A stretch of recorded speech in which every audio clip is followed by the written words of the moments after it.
Hey, how you doing? Good to see you again. You, I know. Yeah, I think we missed you what a couple of weeks. I know. Anyway, it's nice to be here. Oh, thank you so much. Yeah, yeah.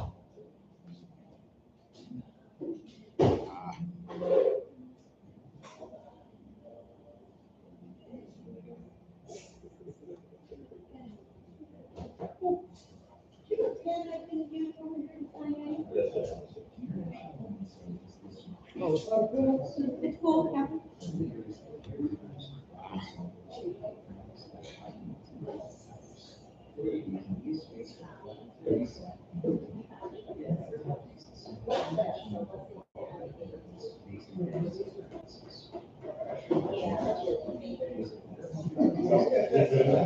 Yeah.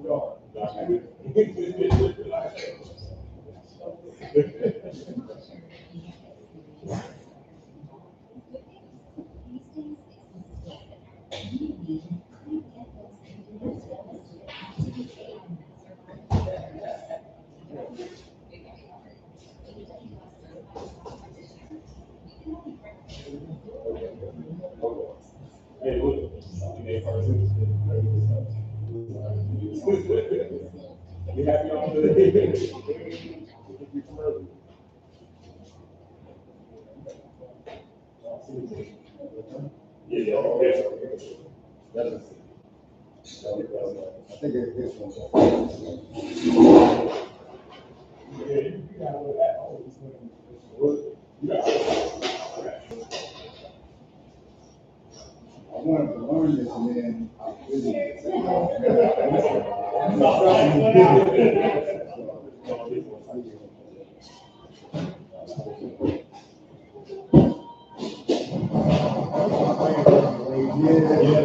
It's not working. No, it isn't. Look, it's not working. It's not working. I need to see if it's gonna, it can get bigger.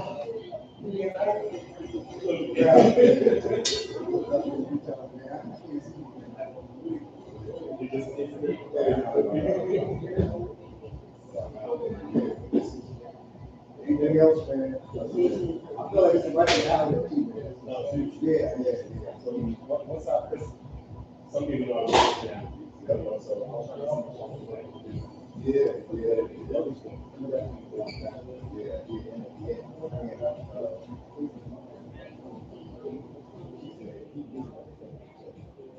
Yes.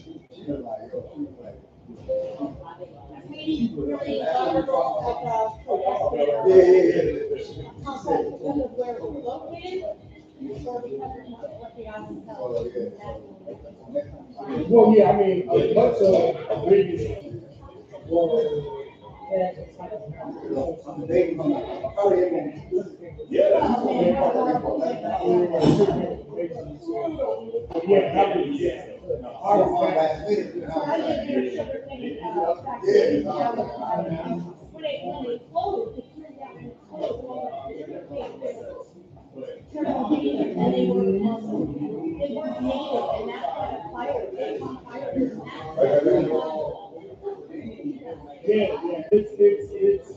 It's brutal.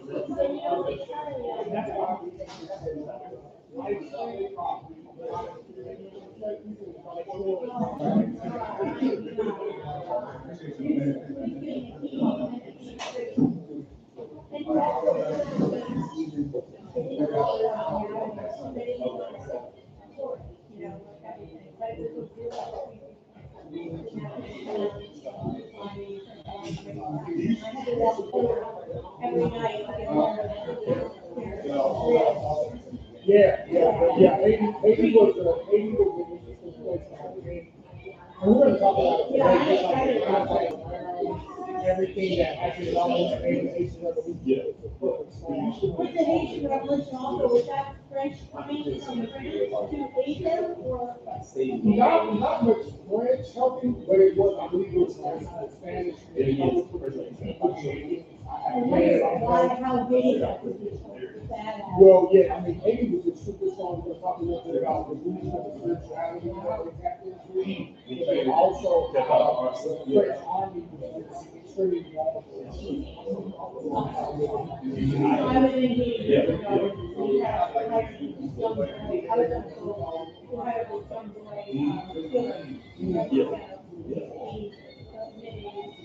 so help us every day, like take us to the market, and on the last day we were there. Parents brought us to stop and access to the ticket. Anyway, sitting in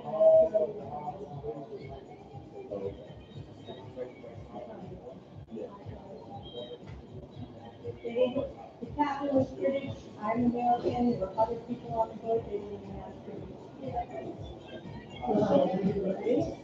We are. that wasn't even in the bad, that wasn't so bad in the 80s. Once to the 60s with Papa and now. was, they must have just seen the writing on the wall or just knew it was better. I know, great part. So yeah, but this is very important because we're going to talk a little bit about how this influenced. Yeah, I'm really interested in that. Revolution. That's great. So yeah, we're going to talk about that.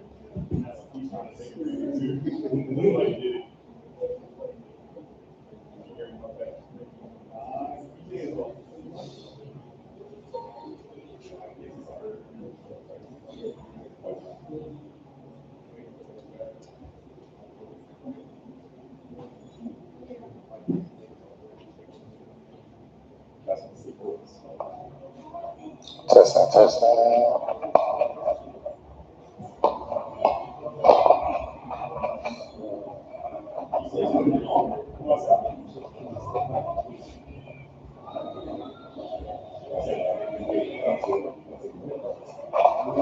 Testing, testing. Okay, everybody can hear me. All right. Y'all jamming over here. Can we get the music on? I know I'm jamming to it too. Yeah, yeah. You can turn it down a little bit. Yeah, you got to go ahead and get started.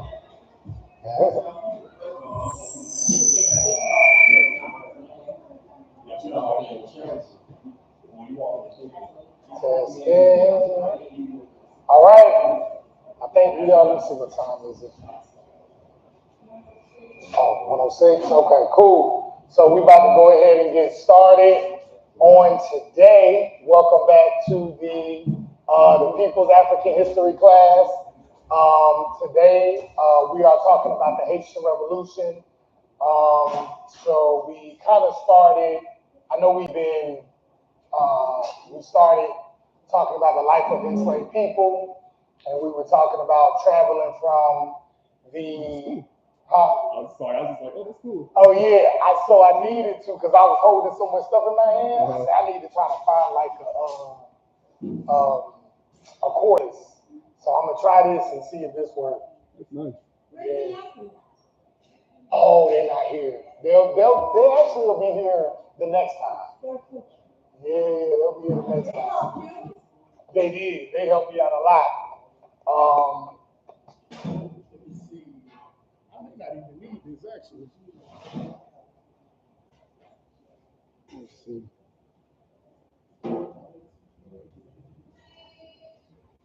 Testing. Okay. Yeah, I may not even need this, but yeah. So we've been talking about the life of enslaved people, and now we're kind of transitioning into emancipation, and we're going to be going into life after emancipation here in the Americas for Black folks. But I just felt like we really couldn't talk about that without talking about the Haitian Revolution, because the Haitian Revolution is so significant to why we're free and how many of us as Black folks, how Harriet Tubman became as inspired as she was to be such a force on the Underground Railroad, Nat Turner's Revolution, Denmark Vesey, and all of these different rebellions that occurred was inspired by this. And so I just felt like we couldn't really keep going without mentioning and discussing in detail as much as we can the Haitian Revolution. So that's what we're going to talk about today as we continue on in learning about our history and our culture. I want to start, as always, by just giving an intro and talk a little bit about, for those who may be new. Also, if you haven't, please sign the sign-in sheet so that you can get the updates and the flyers and when we're having the classes every first and third Saturday, so that you know and just kind of be reminded. Again, it's no pressure. If you can come in, if you're free, you off work, feel free. If you got family in town, you want to bring them, feel free. We're just gonna keep it going every first and third Saturday. That is why we are here. And so sometimes we get caught up in our own everyday things that we forget. So that's why I want your name on the sign-in sheet, on the email list, so I can remind you to be like, oh, that's right, it is the third Saturday, or it is the first Saturday. And then you come on in and enjoy it. And if it's a week, just come on the next one. And typically we'll just probably be on another topic. and you can just catch on up. And yeah, we just have a good time. We have great conversations here. And so the reason why we call it the People's African History class is because it is a class, it is for us, by us, it's about Black folks, African American folks, however you identify, it's for us, melanated people, right? It is for us of African descent because they have been so adamant about taking our history out of our schools, out of our institutions, and the history that is there has been so sanitized. They only talk about three people: Harriet Tubman, Martin Luther King, Rosa Parks, and Barack Obama, right? And so we said that, you know what, the little bit of history that we do have in our schools is not very accurate. It's very much sanitized. And so it's up to us as people, as Black folks, to teach our own history, right? And to have a space where we can teach our history, where we can teach our culture, where we can teach our children and ourselves who we are, because you don't know where you're going until you know what? Where you been? Where you been, right? So we have to know who we are. We have to know where we come from. And then on top of that, this is how we can provide self-esteem to our children. This is how our children can look at each other and look at themselves with a sense of pride, right? And the more pride we have in ourselves, the more pride we have in people that look like us, the less likely it will be that we may hurt each other, that we may cheat each other, that we may backbite each other, right? These are just a few things that we can do to help each other when we learn our history. And so it is up to us to teach our people ourselves and create a space. And so we thank Cafe Resistance for creating this space, and we're going to continue to use it here. And so with that being said, this space is a space where we can learn from each other through discussion, through sharing of knowledge. It's a collective learning process, so there are things that you may know, I may not know. There's things I may know that you may not know. So we're here to learn from each other. We're going to have differences of opinions and that kind of thing, different ideas based on where we come from or based on our own unique perspective, and that's okay, because we're not all the same, right? And that's cool. And so essentially we are learning about our history, Black history, African history, from all the way from the motherland, all the way throughout the world. Obviously, we're not going to touch on everything, right? But we'll get to and through as much as we can and get as many details as we can.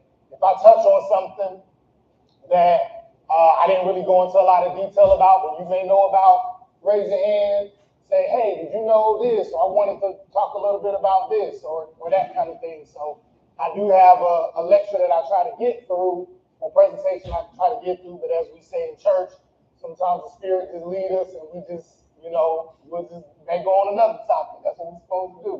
So that's what we're going to do. Many people have been asking me, hey, how can I support what you're doing financially? I have a Cash App, so you can always put a little something in my hand if you want to, or if you want to just Cash App, I say Institute LLC, you can Cash App and just send money, and this is just to help programs like this continue to happen and get better. And, maybe I get to a point where I can hire somebody to do the media and setup and all of this, and we can just keep going and going. So that's what we're trying to do here. All right, yes. I have a question before we start. It's something that bothers me. I'm not sure what I should be bothered with. But I hear various people just in conversations now and in schools saying during periods of enslavement, they say there were enslaved people. I don't hear them saying enslaved Africans. That bothers me a great deal. It's clear to me as though we're trying to make it as though it wasn't racial. It wasn't directed at a particular people or ethno race. So they're saying enslaved people, like, yeah, everybody be enslaved. Another thing that bothers me about African Americans were enslaved. 5 states. African people weren't even censored. Being African American, this is ridiculous. I just find these terms and these ideas that people throw around and we be disingenuous, false, and get people off track. And no wonder people can't understand about the Haitian Revolution and what it means, how it's going to present it for rebellions of African people during the very, very early 1800s. I thought I'd throw that out. Should I be bothered about the first statement that I said about the just enslaved people rather than enslaved African? Yeah, I mean, if that's what's on your spirit of being bothered by it, I am one to believe that, you know, whatever you believe in, God, the Most High, universe, I call him God. If God lays it on your spirit, on your heart, that something doesn't sit right, I'm one to believe that whoever you are individually, you should follow that. You should honor that. There's things that may bother me that may not bother somebody else. There's things that may bother them that may not bother me. But whatever it is, I do believe that you should honor that. So whether you should or shouldn't be upset, it's not for me to say, but I agree that it is important for us to be mindful of the verbiage that we use. I try to be as mindful as I can. Sometimes when I'm just talking, just getting the information out, we just going. But I try not to use the term slave or call my people slaves. I try to say that they are enslaved. They were enslaved Africans, right? Some, like you were saying, you prefer enslaved Africans as opposed to enslaved people. I think enslaved people is better than slaves, but I think enslaved Africans is probably the best terminology, right? So these are things that we can continue to talk about because these were African people that were brought to the Americas enslaved, but they did not identify themselves as slaves. They were free people. They were people that deserved to be free. And ever since we got here, we've been doing this. We've been talking about in previous lectures. We did everything we could to constantly free ourselves, right? So that's just my thoughts on that. Go ahead.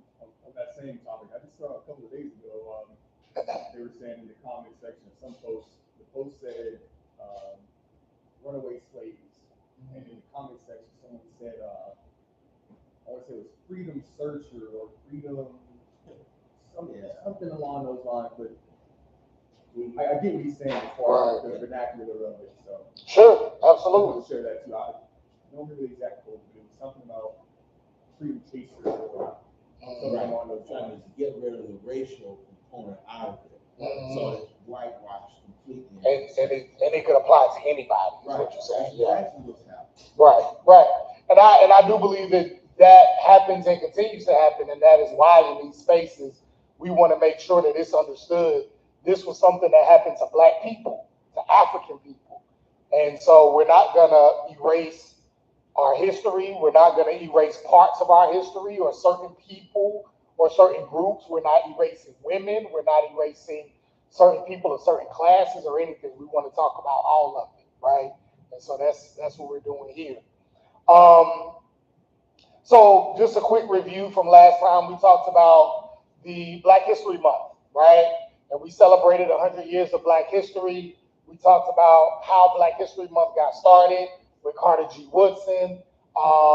He launched a week-long celebration of Black history that eventually turned into that was called Negro History Week, and then eventually was called Black History Month. The reason why February was selected was because we were already celebrating the birth of two significant people, or two people that we felt as a group, as a race, that were significant to our liberation. Abraham Lincoln, as well as Frederick Douglass. And so because we were already celebrating during that week, Carter G. Woodson said, well, it's a lot easier just to make Negro History Week a part of it's a celebration that's already existing, right? So that's why he chose that week. And then eventually we said, well, we just gonna celebrate the whole month. After a year of planning, Black History Month took place at Kent State University in 1970. And then I believe we said in 1976, Gerald Ford announced that February would officially be Black History Month. That was 50 years after Negro History Week was started in 1926. And so in 2026, we celebrated the first 100 years of Black history. Do you mind if while you talk, I just try to make it project? Oh, yeah, do what you do. Yeah. You can make it bigger. Listen, I need all the help I can get. Anybody who know anything about media and all of that, yeah, please help me. So today we're talking about Haiti. We're going to talk about 1804, which is the January 1st, 1804 was the day in which Haitian people received their independence. And so I always try to do a takeaway for those who may have to leave, and also have I have flyers, but I also have some documents that you can take home and share with people.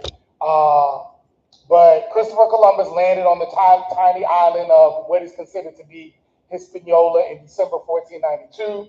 The island was inhabited by local Arawak Indians, what some documents call Indians, who referred to their home as Haiti or a mountainous island. And in keeping with the imperialistic ideology, the Spaniards used and abused these native people here on this land, almost to the point of extinction. Haiti was a treasure that was constantly sought after by the British, and then eventually the French and the Spanish, but the French were the ones who had control over this island around the time that then Haiti began to revolt. By the middle of the 17th century, the island became a French colony. The French, as the Spanish before, looked to African people as a solution for labor to extract the resources from that island. And so they stole African people from the motherland, brought them over to Haiti, and they were forced to work under very, very heinous conditions. In 1791, a successful revolt was initiated. And keep in mind that this revolution happened in stages. So it happened over the course of maybe about 11 years.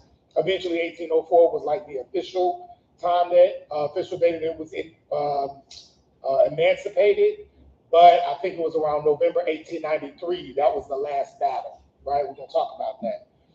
The enslaved Haitians ousted Napoleon, and by 1804, the island became the first Black independent nation, with General Jean-Jacques Dessalines declaring himself emperor because Napoleon was captured, imprisoned, and then killed, essentially, in France.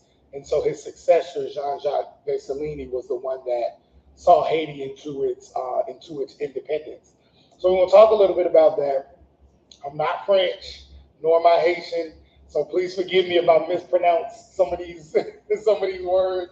I don't know if anybody here is Haitian or has any French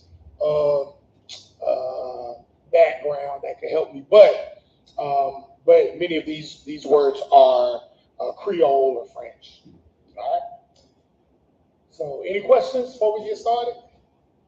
No. Okay. So I kind of wanted to start with this quote: "God, who knows our most secret thoughts, and who sees all, is witness to the purity of my principles. They are not founded on this barbarous ferocity that takes pleasure in shedding human blood."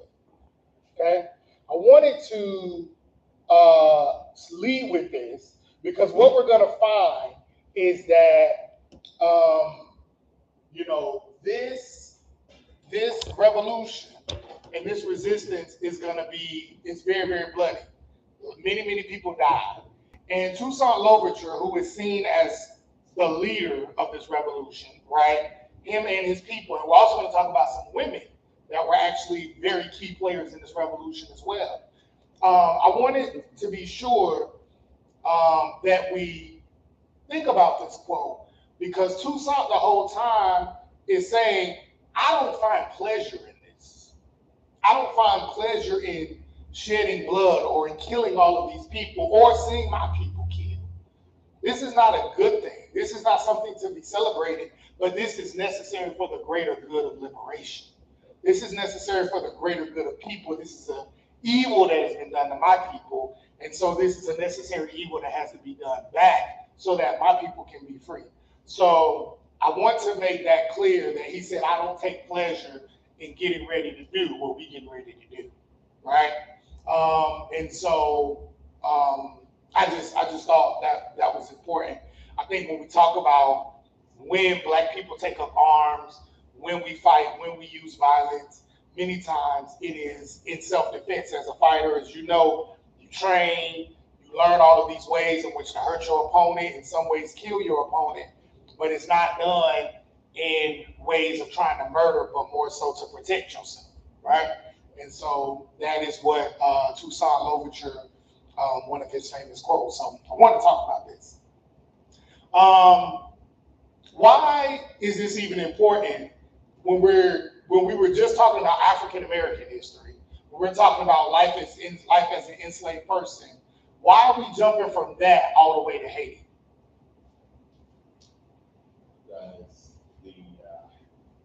Because Napoleon Bonaparte's barrage against Haiti to bring them back underneath the French crown almost bankrupted French national treasury. So therefore, in a swap about the land that France owned on this part of the small American continent, right? And white colonists bailed France out with money in exchange for all the territory from these French colonies like Louisiana and Arkansas, all the way up to near Toronto. We know that Detroit is a French colony.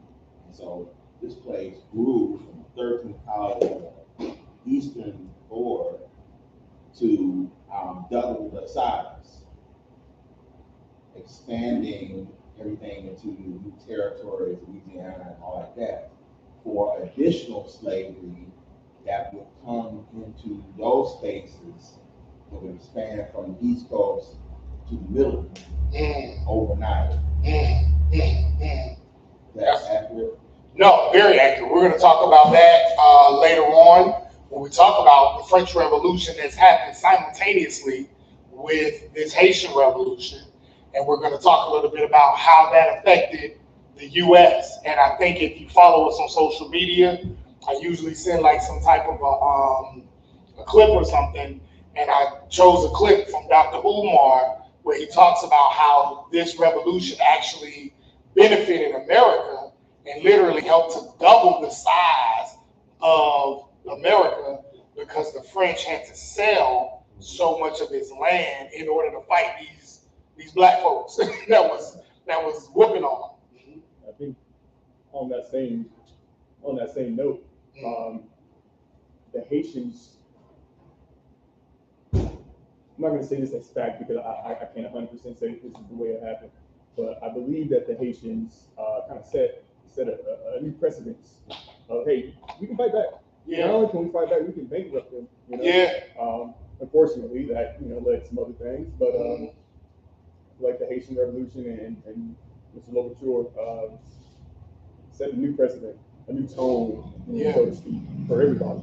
Absolutely, absolutely. This definitely set a precedent, like you said, set a precedent, set a tone, and an inspiration, right, to so many African Americans. Because we have been fighting and running and fighting for so long, but we hadn't yet gotten to a point where we could see revolution happening on such a grand scale, right? We felt it in our spirit, but we still didn't know, right? Could this really happen? And so actually, after the Haitian Revolution occurred, I mean, it was on newspapers all over the world. Everybody was reporting it. And what they actually tried to do at certain ports in Louisiana and other places, anytime those papers came, white folks tried to hide it. They were taking them and they were throwing them away because they didn't want us to know, right? But you know, we gonna hear through the grapevine, we gonna get to talking, and black folks found out about what these enslaved Africans did in Haiti, right? And that sparked a movement that inspired so many of us. And then shortly after that, that's when you get that Turner. That's where you get Denmark Vesey, and that's where you get so many of the other revolutions that started to occur in the 19th century. That, along with the Great Awakening that was happening. So there was a religious movement that was going on, the Second Great Awakening, as well as the Haitian Revolution that inspired so many of us, right, to fight back, because that was something that we hadn't really seen again on a grand scale like that, and when that was as successful, right? Any other reasons why this is important? Show the global mindset show that as the global mindset of the kidnapped Africans. And like you said, most important, as an inspiration, and the economic effects on it, worldwide. It also showed too that what America claims to fight for, this democracy, right, this Declaration of Independence, was what inspired the Declaration of Human Rights, and that's what we're going to talk about in a second. The Declaration of Human Rights in France, and that then in turn inspired the Haitians to do what they did. Because they're like, well, if the white Americans can fight for their independence from Britain, and then the French and then the lower class French folks during the French Revolution can fight against this king who is taxing them and have 90% of the people are starving. Well, if all these other people can do it, we can do it too. So it's just showing how this so-called democracy, right, is applying to everybody, and everybody is using it as a form of inspiration. So again, also what it did was it just inspired and rose the consciousness of black folks, right? Because after being enslaved for so long, sometimes you get tired, you get weary, and maybe just kind of settle in and say, hey, this is just what life is.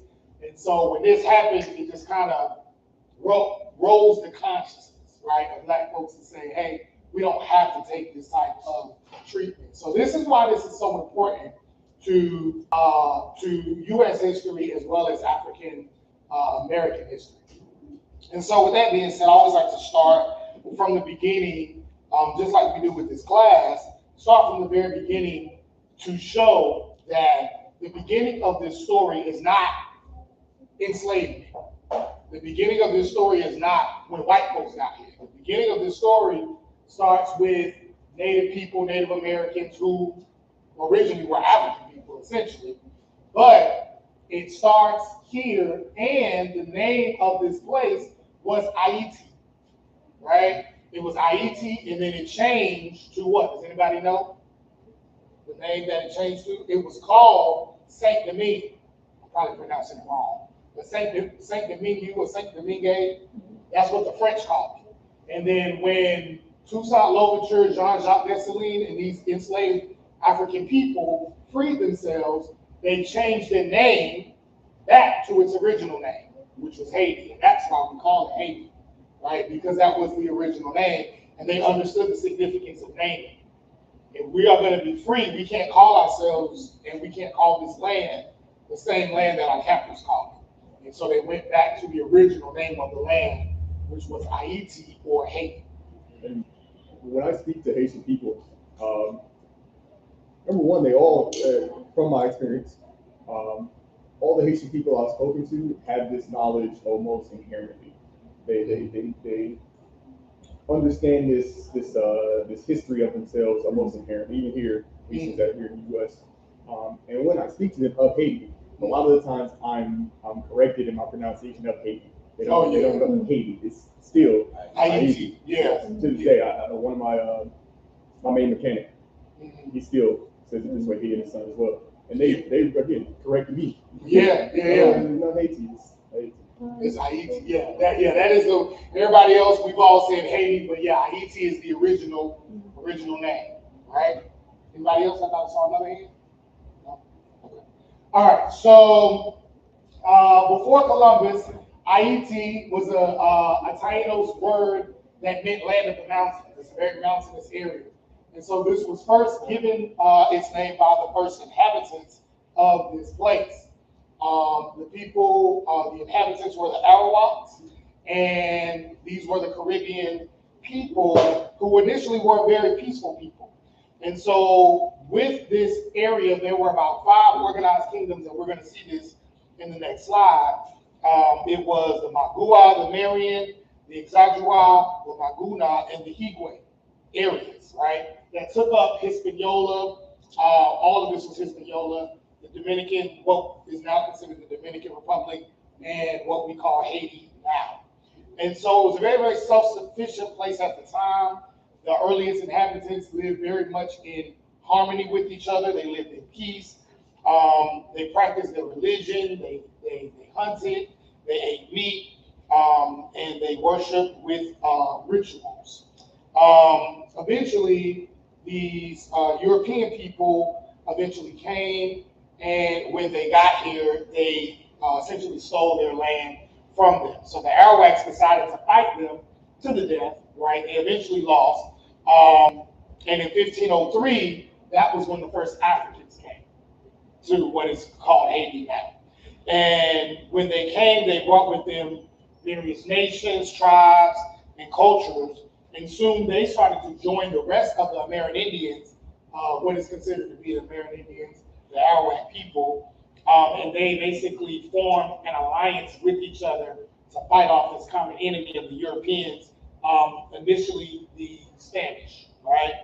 And so the Africans began to fight side by side. And as we go further into the 1700s and in the 1800s, we'll see that many of the native people fought alongside these enslaved Africans, these Haitian people, to fight against the French. So wanted to start the story there. These are the chiefdoms of Hispaniola, and these are the areas that I was discussing earlier. This is now what is considered to be the Dominican Republic, so I believe that is this area right here, right?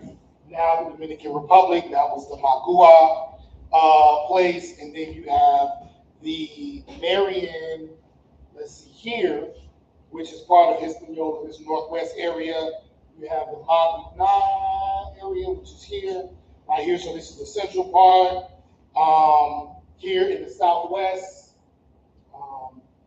that's typically either spelled with an X or a J. Here in this area, and then Higüe right here. All of this is considered to be Hispaniola. So this is how it was broken up when Columbus got here, right? It was broken up into these chiefdoms. So I think this is very important to understand, because when Columbus got here, he did not come to a place that was in disarray. He did not come to a place that was not organized. He came to a place where people had chiefdoms, they had a culture, they had a hierarchy, they had an organized government, right?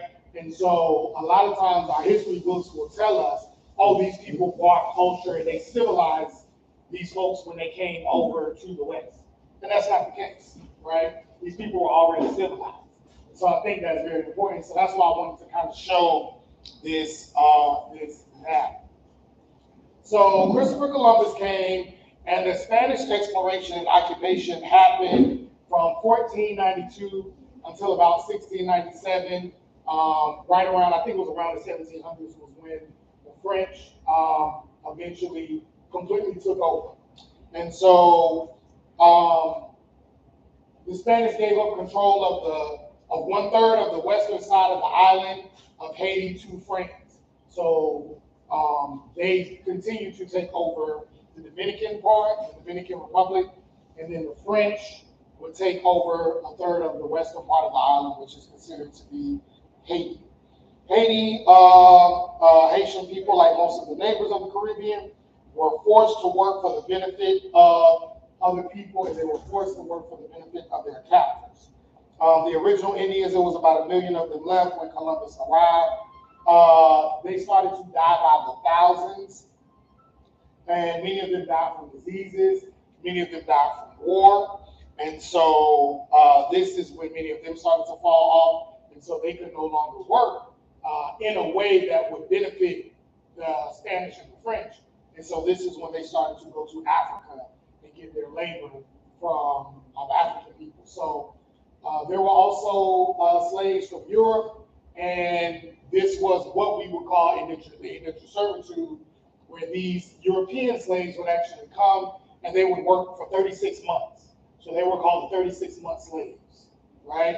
And they would work for 36 months in exchange for their passage to Haiti and in exchange for whatever debt that they could not afford to pay off, right?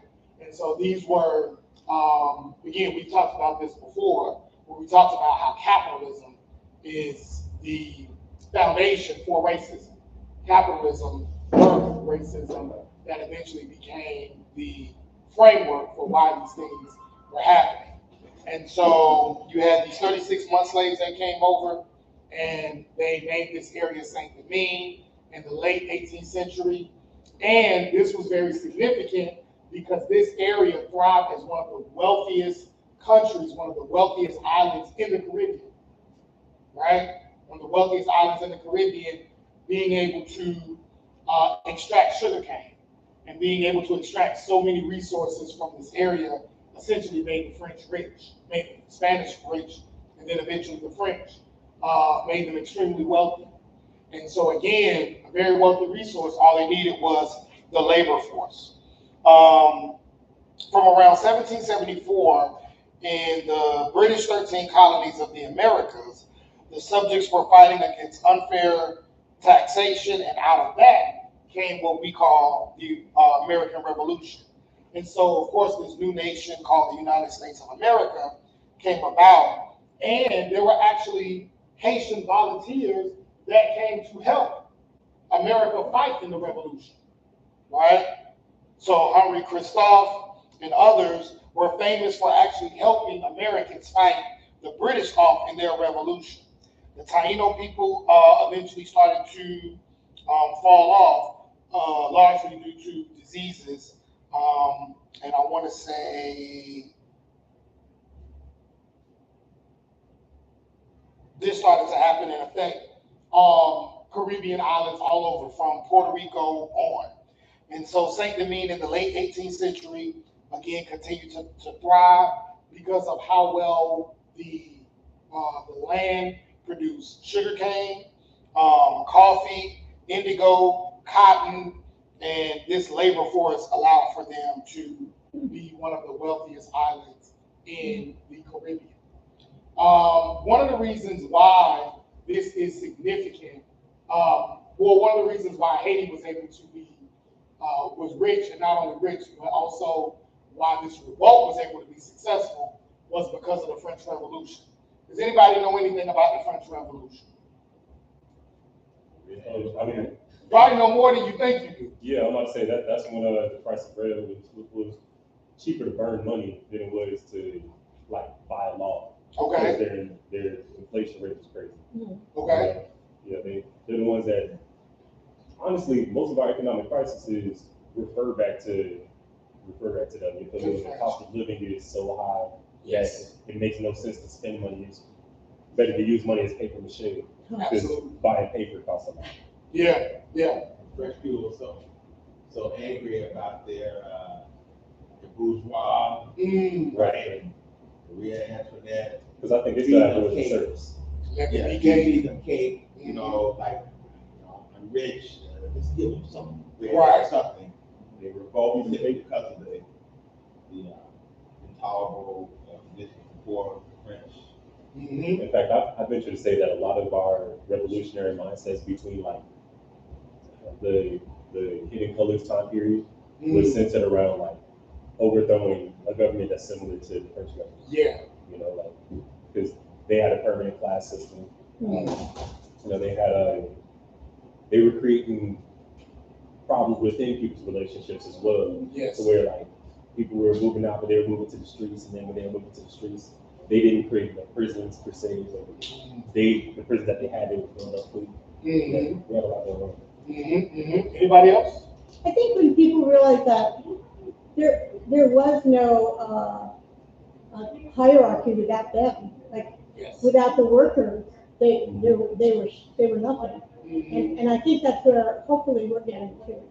We're realizing like if we don't spend money on your stuff, you got nothing. You have nothing. Yeah. I hope, No matter how rich you are. I mean, we can hope we're getting there, right? I mean, we're not rushing into an awareness, unfortunately. But I think that's what happens. You know, people are like, hey, are you kidding me? Come on. It becomes so blatant. Right. You know, the 1% becomes like they have to, they don't even pretend to hide, or they don't even pretend to nod at us, you know. Right. Come on. Right. And if you've ever been to Paris and you see the House of Versailles, and you It's see, crazy. I mean, it's just massive, right? These massive places where just a few families live. I mean, just insane, right? Yeah, it's hard. And then 90% of your people can barely eat, right? And you tell them let them eat cake, and the taxes that you're taxing them is going to create this, you know, these massive places for you and your family to live. And these people have to see this every day. What do you think they're gonna do? After a while, they're gonna be like, yeah, no, this ain't gonna. I would rather die fighting against this than to allow this to keep happening. I'm dying anyway. I can barely eat anyway. I might as well die for something, right? And so that's essentially what became of this, right? The colonial powers of France and England and Spain, they were already fighting amongst each other anyway, right? From America, fighting the British, the French helped them out, the Germans helped the Americans do that as well. But then France and Spain would eventually fight each other. So everybody was already fighting each other anyway. For the supremacy of the sea, over the supremacy of the land, for overall world domination. And so at home, the French had their own revolution at the same time. So again, not to take anything away from this extremely powerful Haitian army, right? Extremely powerful enslaved Africans that was able to defeat this one of the most powerful armies in the world at this time, the French army. But also the French was fighting like 3 different wars, right? They were fighting England and Spain, right? So now they got to have money to fund that. They're also fighting this French Revolution because of what we were talking about, this class war, right? At home, the French had their French Revolution, took over by La Bastille, which is the prison and symbol of absolutism. And on July 14, 1789, Louis XVI and Marie Antoinette had to accede, and then the Republicans executed the king by the guillotine, right? So this is, of course, when y'all know the guillotine. This is when the guillotine was invented, and the guillotine was there to chop off your head. And why was this significant? Why was this guillotine significant? It's public. I'm about to say public, a lot of fear. Yeah. A lot of, it created a different level of like how you treat the classes. Yes. You know, like if you can imagine, I forgot who it was, but somebody introduced a matrix where you have high position and then you have low treatment. Right. Or you have a low position, you have high treatment. But the people in high positions started to learn how to get medium to high treatment by getting the people in the lower positions to give each other no treatment. So they created a separation, guillotine. Yeah. Anybody else? The psychology of not only watching a guillotine, but knowing that you could be under the guillotine. It definitely straighten you out. For sure. That is definitely straighten you out. Yeah. And then what did they do with the heads? After they chopped off the king's heads, after they chopped off Talking about putting them on sticks, yeah. Yeah, they publicly explain this. put them on spikes, put them in front of the town, right? Impaled them, so it'll let anybody else know, you come over here with that, this what you're gonna get, right? And so it was there to kind of show the extent, right, to which the severity, right, of this revolution. and how serious these people were about being treated fairly, right? So the French monarchs, right, are not only fighting other countries, they're also fighting off this large class. And essentially, I didn't really hear anybody say this, but the main reason for the French Revolution was just essentially incredible greed. There was no reason why this much money needed to be controlled and maintained by this few people. And so with so many people being in so much poverty, and I think that's why in some ways the US has been able to keep off or keep at bay a revolution like that. Maybe not even just the US, maybe other countries, other Western countries as well, is because they started to understand the significance of a middle class, right? Here, there was no middle class. Either you were part of this 1% or you were extremely poor. But what Americans started to understand, even during enslavement, during Nathan Bacon's rebellion, was that if you create this petite bourgeoisie, if you create this middle class, that can be done to help give some people a little bit more than others, so they don't necessarily feel the need to have to risk a little bit that they do have, right? American dream. Yes, they still have this perceived American dream, right? And so with that, something like a French Revolution may not exist, right? You have this type of almost like this group that's sandwiched between the extremely rich and the extremely poor, and that is kind of done to satiate any type of resistance effort. Yeah. So I wanted to mention a book that you all may be familiar with, but not, I'll mention it. It's a book called The Diligence. Diligent book, spelled like diligent, but diligent, because that was the name of this slave-bearing vessel called the Diligent.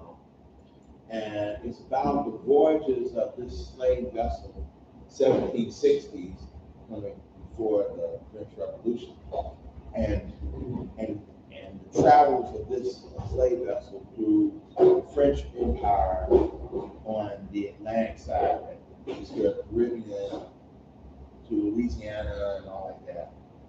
And it talks about how these people in France were desperate to get to some semblance of the bourgeois class. But somehow they couldn't get to the level of the French aristocracy. But the bourgeois was like below the aristocracy, but they could sort of like parlay that they were similarly rich.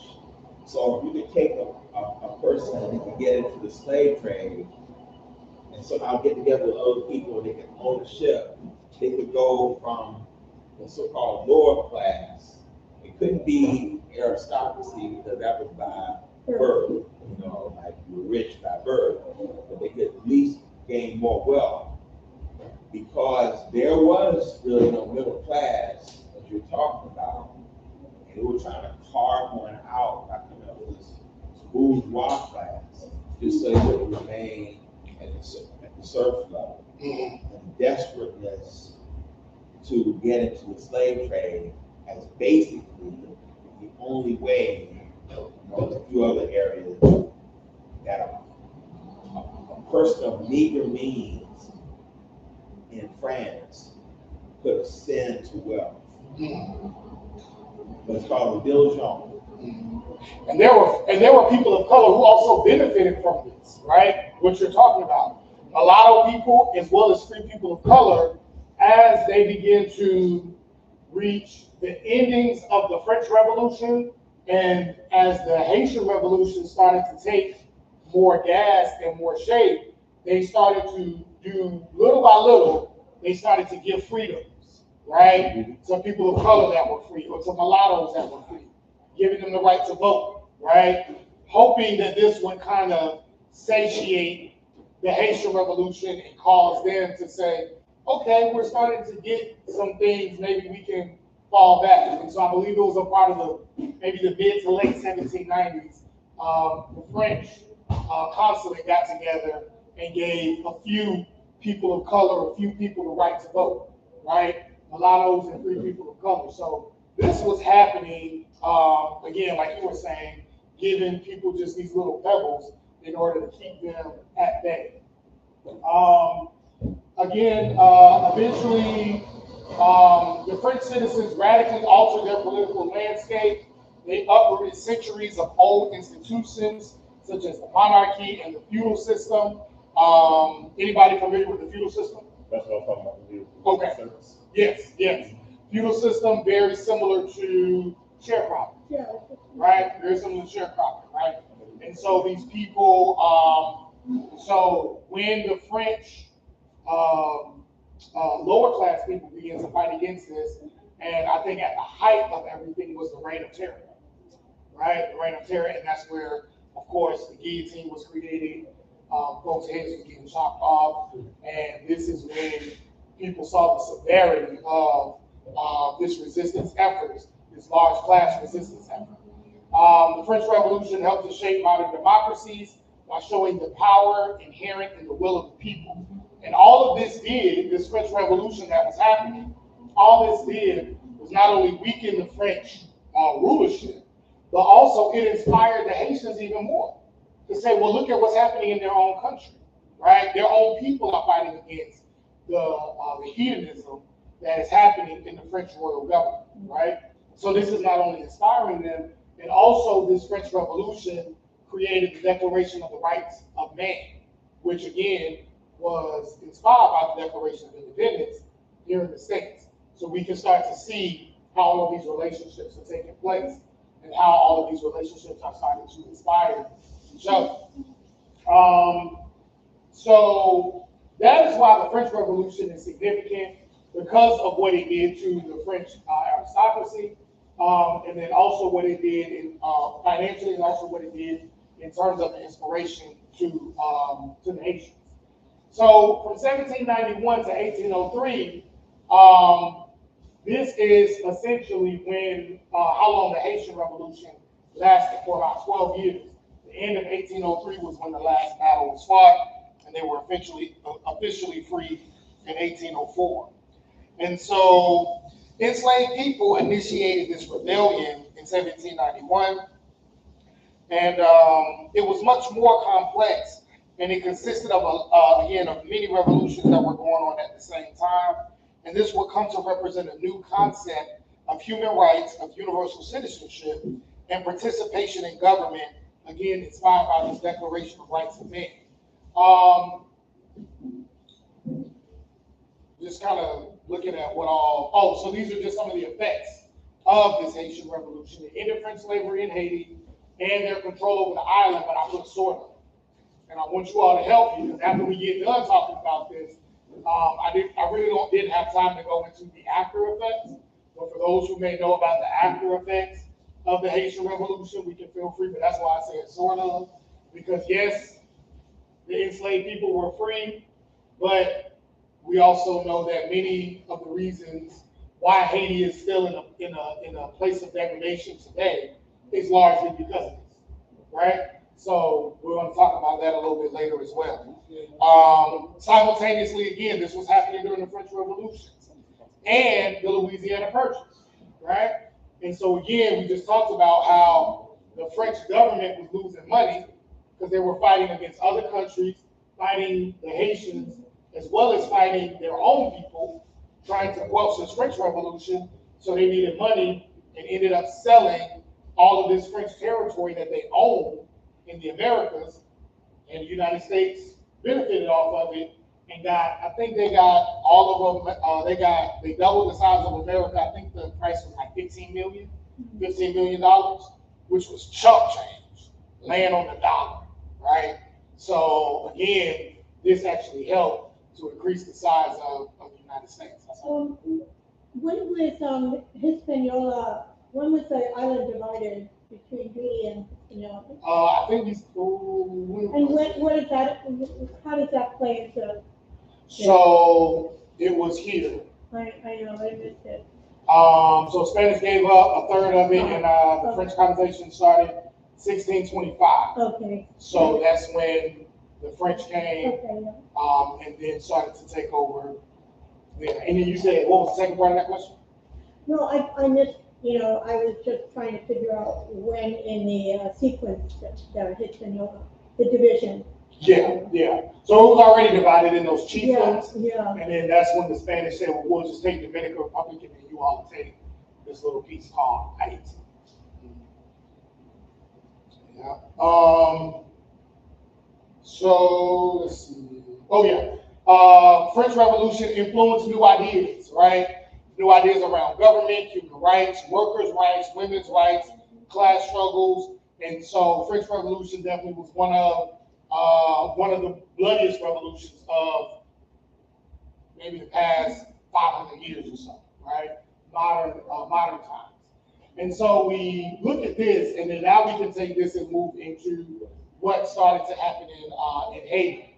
So the Haitian Revolution, originally known as Saint-Domingue, right? Again, one of the wealthiest overseas colonies for the French, from its production of sugar, coffee, indigo, cotton, etc. Many of the whites on Saint-Domingue supported an independence movement that began when the French imposed these tariffs on the items on this colony. So it's interesting too. I mean, the French had all types of in fighting. Not only are they fighting the lower class in France, but the white folks that lived in Haiti, that owned the land and that were kind of the managers of these enslaved people, they were being taxed by the French royalty. So when these enslaved people wanted to fight against them, they supported it. They supported the African people that were fighting the Haitians that were fighting against the French, because they were like, we tired of paying these high taxes, right? So France really was a victim of its own greed. The planters were extremely disenchanted with France because they were forbidden to trade with other nations. The white population of Saint-Domingue did not have any representation in France. And so, so both the planters and the free black people were committed to this institution of slavery, but also believed that they wanted these enslaved people to fight against the French. The French imposed high tariffs on white slave owners in Haiti, and this was similar to what story? Oh, you're talking about this Trump story going on right now? Well, yeah, that too. How you think about that? But yeah, but these high tariffs that were put on these white slave owners, that's the same as what happened Oh, here. the American vote. Is it the American Revolution? Yeah, the American Revolution. So you would have thought they would have learned, right? They would have learned about this revolution that just happened a decade before, maybe, right? And saw what America had done to the British and the support that the U.S. had received from all over the world. You would have think that the French would have learned their lesson, but they didn't, right?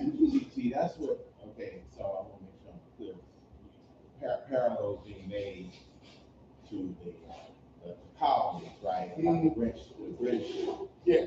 tax. Okay, so that's an area before some previous lecture where I was saying about the professor who did the 1619 project. Yeah. Where she was saying that this was almost trumped up. Yes, Trumped up that the taxes on these so-called American colonists were exorbitant.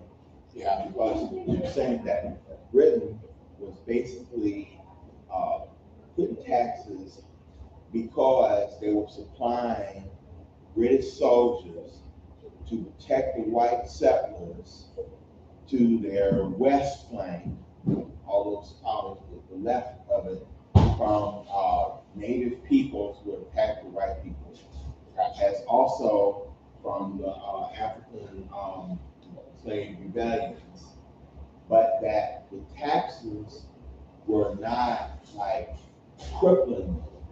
That was propaganda tool that they used to try to break free of Britain, because they wanted to just separate from Britain so that they could ascend more bourgeois classes, if they could break from Britain with a slave population or African population that was enslaved. Yes. And that trapped all the rest of these colonies like Canada and all like that, who may have wanted to join, but they didn't have the slave population for them to break free. So they got stuck in the empire. And these white colonies here, Americans, they took their chances on the open market to try to break free of Britain because they had an African population that could be enslaved with, to make money, they could stay afloat, and they wouldn't have to crawl back underneath the British Empire. And then these, there's always pointed out about this, these taxes, but that wasn't really the full truth of it. And people come at the professor who did 1619 project, but she's showing that a lot of these things, John, that this was a lie that's put out there, and that the only thing about these taxes, they're trying to keep pumping that because they're trying to say, hey, they believe in democracy and representation, taxation, taxation without representation. That was wrong. But really, if they wanted to maintain white supremacy and colonialism and get from underneath Britain, and they don't want that kind of narrative we put in place. I think that's a postulate that I can get behind. I don't see why that would be incorrect. Anybody have any thoughts on that? Yeah, I mean, it makes sense, right? Because, like you were saying, this independence movement could have been more economic, but it was couched under this idea of like civil rights, of having the right to, support our own and be represented in a place where we're paying taxes, when really it was under the guise of really just wanting to capitalize the most off of this slave labor. I mean, I think that's a fair idea. So yes, but this idea of these French imposing these high tariffs even on these white slave owners in Haiti, again, very similar to this story that we're told here in the United States, right? Of these high taxes that are being imposed. Essentially, we've seen this before: no taxation without representation. We've seen that's essentially what's happening here with this story as well. And so a majority of the population in Haiti, right, including the white slave owners, were enslaved Africans, right? A majority of them. And so they took advantage of this unity between the white planters and the French aristocracy. They took advantage of this unity, not only in addition to this unity between the French aristocracy and the French lower class in France. And so this then is what helped to create, again, a great storm for the Haitians to then capitalize on. So again, we talked a little bit about, we also talked about how France and Britain were fighting amongst each other at the time, and the U.S. tried to help, but heard that the French were trying to end slavery, and then this became complicated, right? So the U.S. initially, so which kind of goes to your point, right? That the U.S. were asked to help the French in helping to quell this revolution, but when the U.S. found out, well, this whole Declaration of Rights, this Declaration of the Rights of Man idea that black folks, enslaved Africans, are starting to apply to themselves, this could help undercut our economic base. We don't want to necessarily be a part of this. So they wouldn't help the French.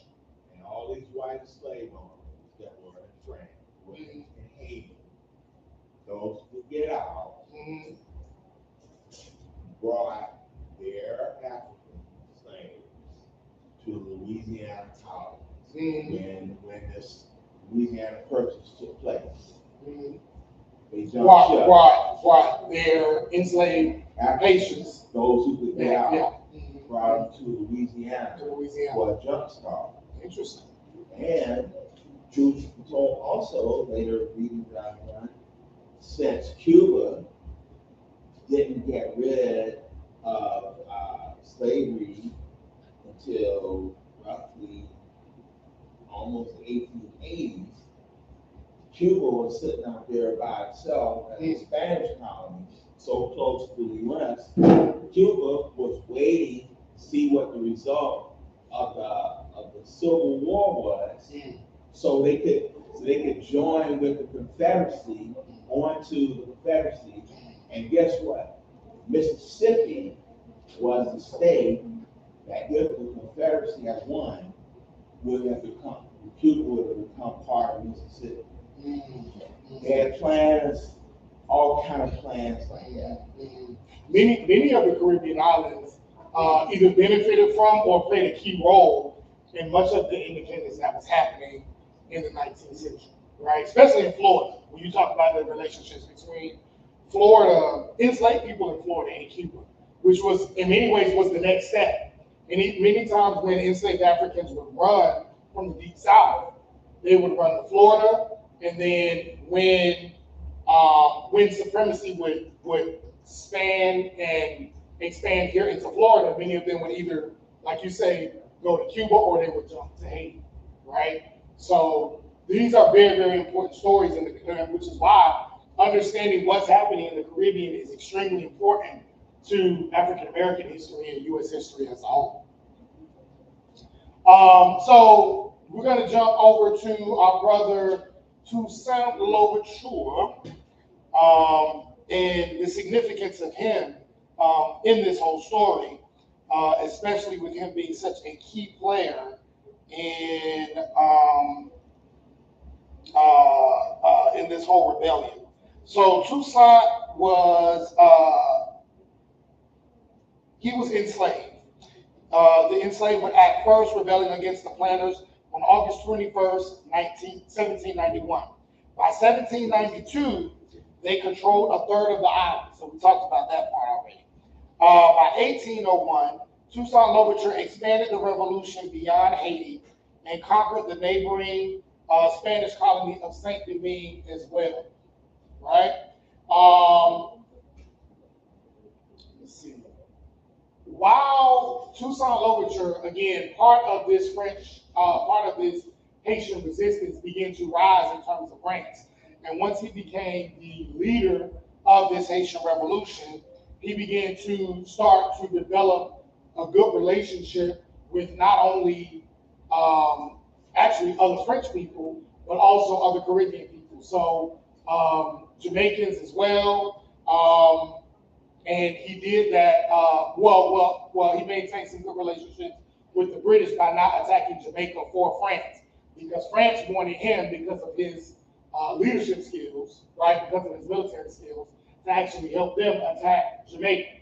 He said no, because he wanted to maintain a good relationship with the British, and the British in turn would provide assistance for him in helping to take on who?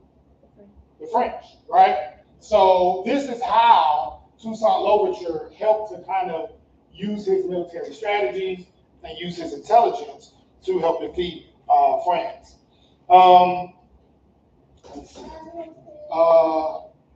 He eventually abolished slavery in the Spanish-speaking colonies and declared himself governor or general for life over the entire island of Hispaniola, right? So he helped free the people in what is considered to be the Dominican now, helped free them and said, now I'm over all of this. I run all of this. I'm the general or the governor for life.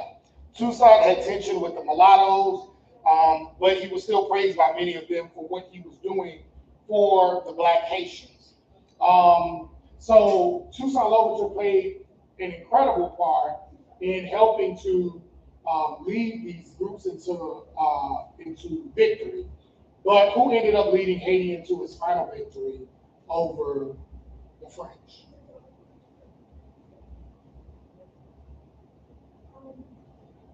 Anybody know? Dessalines, Jean-Jacques Dessalines. Okay. So, and I'm gonna tell you what eventually happened to Tucson Overture the second, yes. Before we move on, you said that Tucson Overture had issues with mulatto. When you say mulatto, are you speaking mixed race people? Yes, yes, so the mixed race people, because they were starting to get better opportunities. And so, of course, playing that class, I mean, by then it was too late because the French understood that after the French Revolution, because now the French Revolution is done, right? Or it's starting to die down, essentially. And so they're starting to understand the significance of giving some groups a little bit of power. That's why I say they started to give some the right to vote, you know, certain little opportunities, right? That again help to placate this revolution. So yeah, he had some issues with the mulatto people, right? Especially those who sided with the French for their own self-interest. But you know, there's this whole thing of division. You know, well, we're going to separate the blacks from the mulattoes. Like, wait a minute, you know, we're together, but that's too much, you know. Right. So there's always a division is really a great game to play. Oh, absolutely. I mean, it's just always effective. Absolutely. And so they say, well, you're a little lighter, so we'll give you a little, you know, it's really evident in Haiti today too, and in the Caribbean, because I lived there for 3 years, and it's pretty wild to see it, you know, in today. Yeah, absolutely. When we see many of these mulatto people didn't want to give up the little bit of freedoms that they did have, the little bit of opportunities that they did have. We've been waiting for this for so long, we don't want to risk that, right, for this larger revolution. Not all of them felt that way, but some. And so those people, Tucson, say, well, I don't want to have nothing to do with y'all, because this is about more than just a few people getting a few rights, right? We see that this is a supremacist institution all the way around, and so he began to fight against it. This was one of his last words, one of his last quotes. He said, by overthrowing me, they have only brought down in Saint-Domingue the trunk of the tree of freedom of the blacks. It will grow again by its roots because they are deep and numerous. Right? This was after he got captured and he was on his way to prison. And I like this because it actually reminds me of a favorite quote. I would probably say from maybe my second favorite black historical figure. I want to see if anybody is on the same mind as me. But what quote does this kind of remind you of from another black historical figure? After he got captured, this was another one that got captured in the 1920s or 30s. Marcus Garvey. Yeah, Marcus Garvey's quote, where he says, "You can find me. What is that quote? You can find me in the whirlwind." I think that's the name of it. Okay. You can find me in the whirlwind. But basically, after he got captured and he was put in prison in Atlanta for tax evasion, you know, that's where he was getting everybody for tax evasion back then. So for you, what was it? He said, look for me in the whirlwind or storm. Look for me all around you. For with God's grace, I shall come back and bring with me countless millions of black men and women who have died in America, the West Indies, and Africa. Absolutely. So he said, yeah, you're going to take me away. Yeah, I'm going off to prison. Yeah, I might die. But there's so many other people that have been influenced by me. You can kill me, but many more are going to come out. Right? You can't kill Fred. Who else said that? Revolutionary. You know what I'm saying? Yep. Yeah. You can kill a revolutionary, but you can't kill a revolution. Yeah. Right?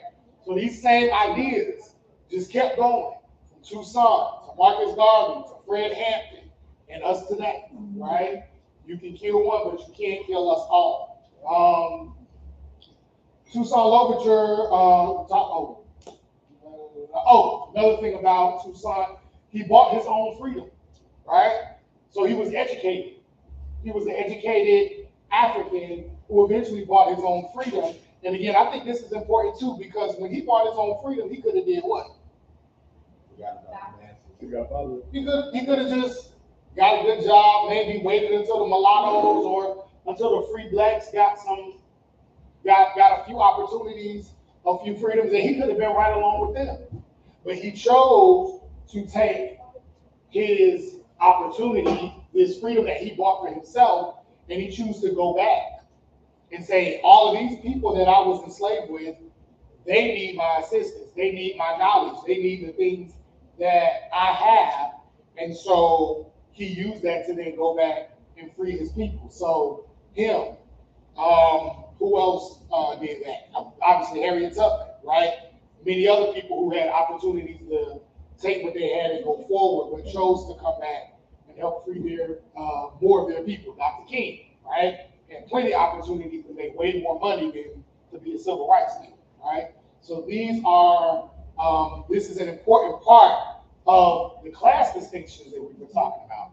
Some people fall victim to those class distinctions of getting a little bit of opportunity, getting a little bit of money, and moving on and not thinking about the greater good. I thought you might like this too. It's very important that Toussaint was originally from Dahomey, right? From the West African civilization of Dahomey, and Dahomey was the country, was the civilization that had the women, all women army, right? All women security team. So he came from a very, very powerful tribe, right? Very, very powerful people. As the island's enslaved workers organized to burn plantations and kill many owners, Toussaint initially laid low. And having been free for about 15 years, he farmed his own plot of land in the north of the island and continued to oversee his former owner's plantation. So this is just to kind of let you know how well off he was, right? Let's see. Oh, I think that's the next one. Yes, how well off he was. He wielded a lot of the knowledge that he had received from his own readings, right? And not only that, but from African and Creole medicinal techniques. So he used African knowledge, he used Creole knowledge to help in this war and to help in this revolution. He actually came into the war as a physician. So he was a doctor, he was a medical doctor, right? Came into the war as a physician and then eventually rose to be a general in this revolution. And General Toussaint and his army entered triumphantly into Santo Domingo. So again, Toussaint Louverture was way more complicated than just this former enslaved man that became a leader. He risked everything. He risked his education. He risked the opportunity to, be economically successful in order to come back and use the knowledge that he had received so that he could free his people. The abolition of slavery in the eastern side of the island of Saint Domingue was what he ended up gathering before coming back to the eastern part and then freeing the majority black Haitians there. He was tricked by the French and then eventually died in a prison cell. So the French aristocracy basically came to him and said, hey, you know what? We give up. We want to strike an agreement with you. Can you please come to France and we can set up an agreement and we want to go ahead and free the Haitians there. And when he got there, what happened? The jail. They locked him up. They lied, locked him up and put him in a prison cell. And this is when he went down saying this. All right? I love the focus on. I was gonna say I love the focus on his history and how it helped him grow and do what he did. Because without the history, we don't really know our future. I think that's how we started this class, right? Mm-hmm. So that's I see that and I like that a lot. Yeah. That he relied on the African Creole. He relied on his Dahomey heritage. Yeah. That's nice. Yeah. And whether you're a doctor, whether you're a fighter, whether you're a military leader, whatever it is, tapping back into who you are originally is what's going to give you your strength, right? Is what's going to give you your, the fuel that you need to be successful. And that's essentially what he did. He went back to learn not only his Creole roots, which was a mixture of the French, British and African roots, but then went all the way back to his African roots to help him understand how he could eventually move into his purpose and his destiny. So I think that was I thought that was very, very powerful. November 18th, 1803, Haitian soldiers led by Brigadier General Capois Lamort, ooh, my French is bad, won the last decisive battle against the French army. So essentially, at the end of November, the middle of November, but towards the end of 1803, this is when this was the last battle of the Haitian Revolution. And once the French lost that battle, it was just too much for them to bear. They could not continue to fight off these people as well as everything else they were dealing with. And so they said, you know what, this is over. The Haitian Revolution started around August, September of 1791. And one of the things I wanted to talk about was this ceremony, the Boys Hyman ceremony. And the reason why I wanted to talk about this was because of how significant this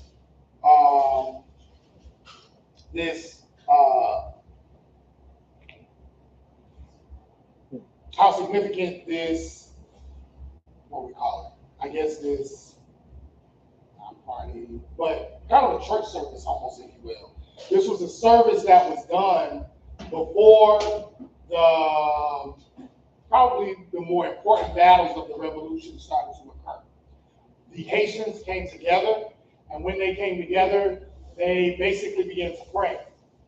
They began to pray to God. They began to pray to their African gods. They started to share stories amongst each other. They sang songs. They danced around fires. And they merged many of their various African religions and spiritual ideas together into what is considered now voodoo or vodou, right? Begin to talk about this. How many of y'all were here when we did the presentation on African traditional spirituality? You were here. Anybody else? I can't remember. Okay. I know you've been to all of them. so you might have been there, but we did a whole lecture, right, on African traditional religions, right, African spirituality. And we debunked a lot of the ideas around voodoo and vodou and things that often in the American tradition, right, being raised, many of us are probably raised in the church or raised in traditional Christian ideas, we were taught that these things were devilish, or we were taught that they were evil. I myself, raised in the Christian church, still attend church, but were also taught that these things were evil. And that's not the case, right? That many of these ideas were just early ancient African spiritual ideas and beliefs that we use that actually mirror a lot of and even predate a lot of Christian ideas and Christian religious outlooks. And so it was these African traditional religions and these African traditional celebrations that we use as fuel, that we use as inspiration when we called on God and when we called on the gods and the ancestors to give us strength to fight against the Europeans, to fight against the French, right? And many Haitian people would argue that this played a key role in their victory.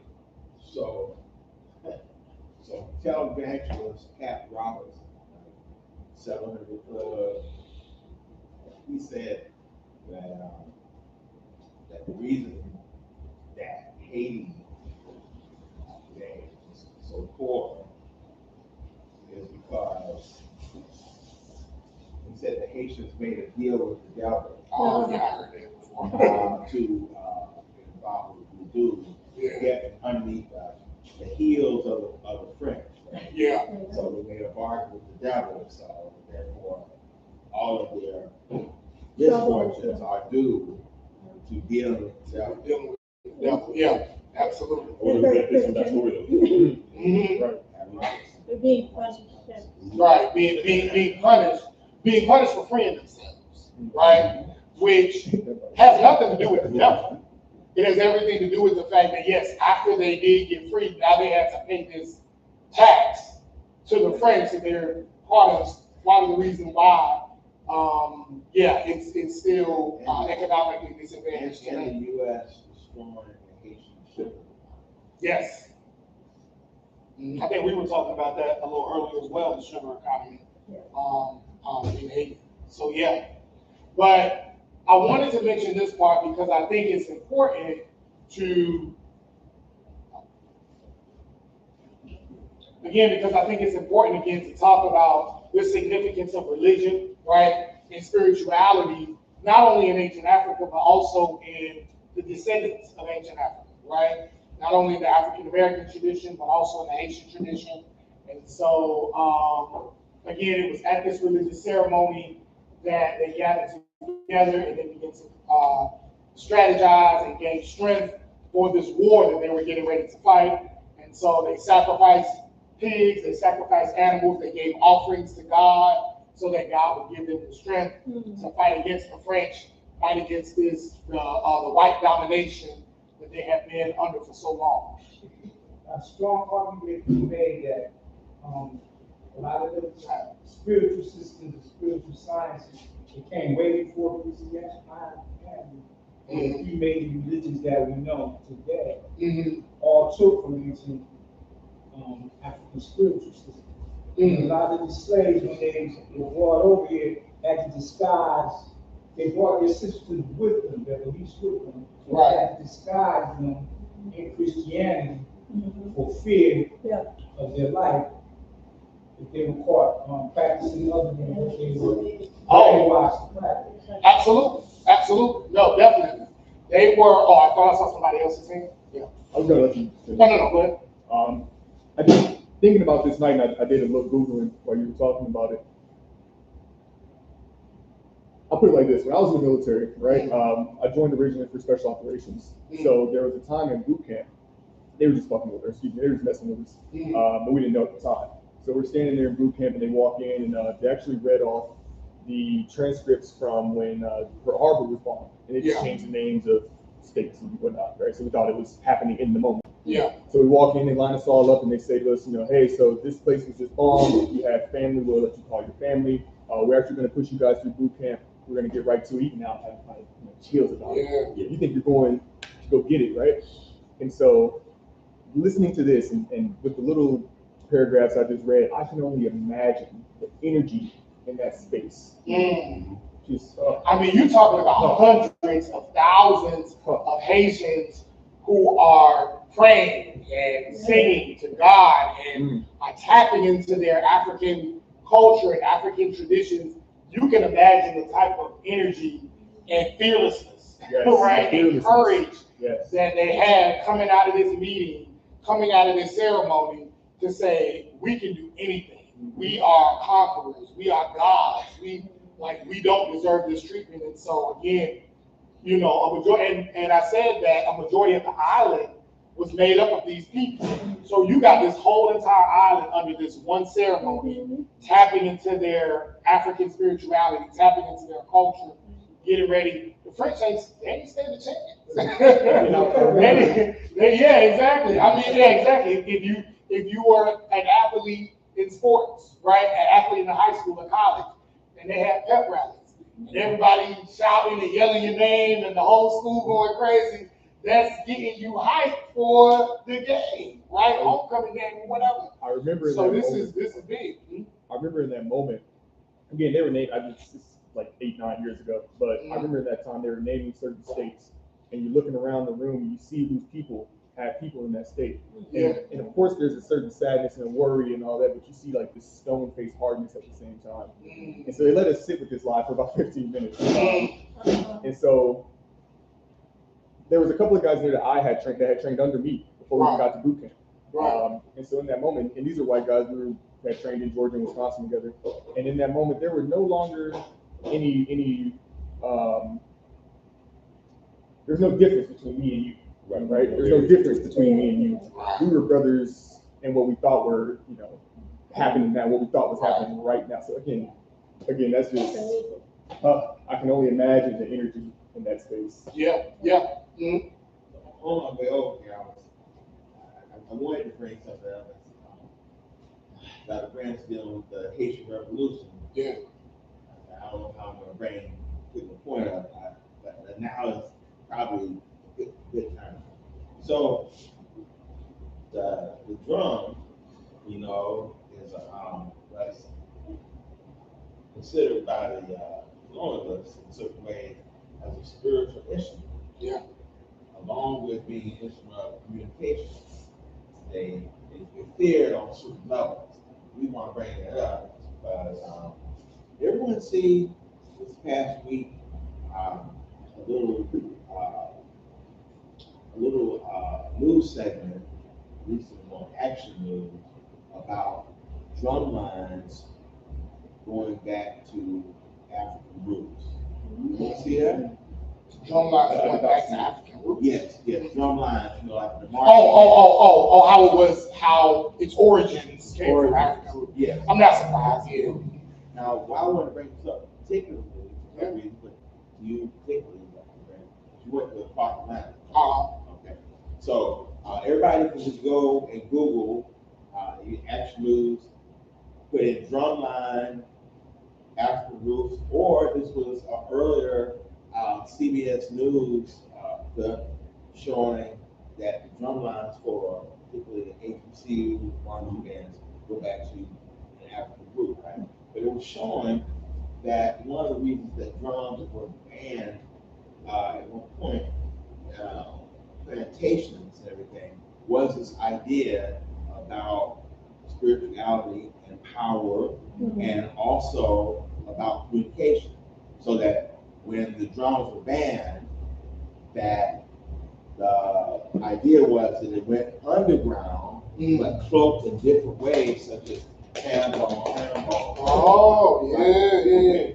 So I brought that up because of the significance of drums being in all places in Africa and drums here in this country. But the professor that did a little bit of the presentation that's at least for the news sake, you might know him.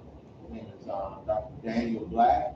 Yeah, he was one of my former professors. Well, he was the person who did the segment about drum lines going back to Africa. Yeah.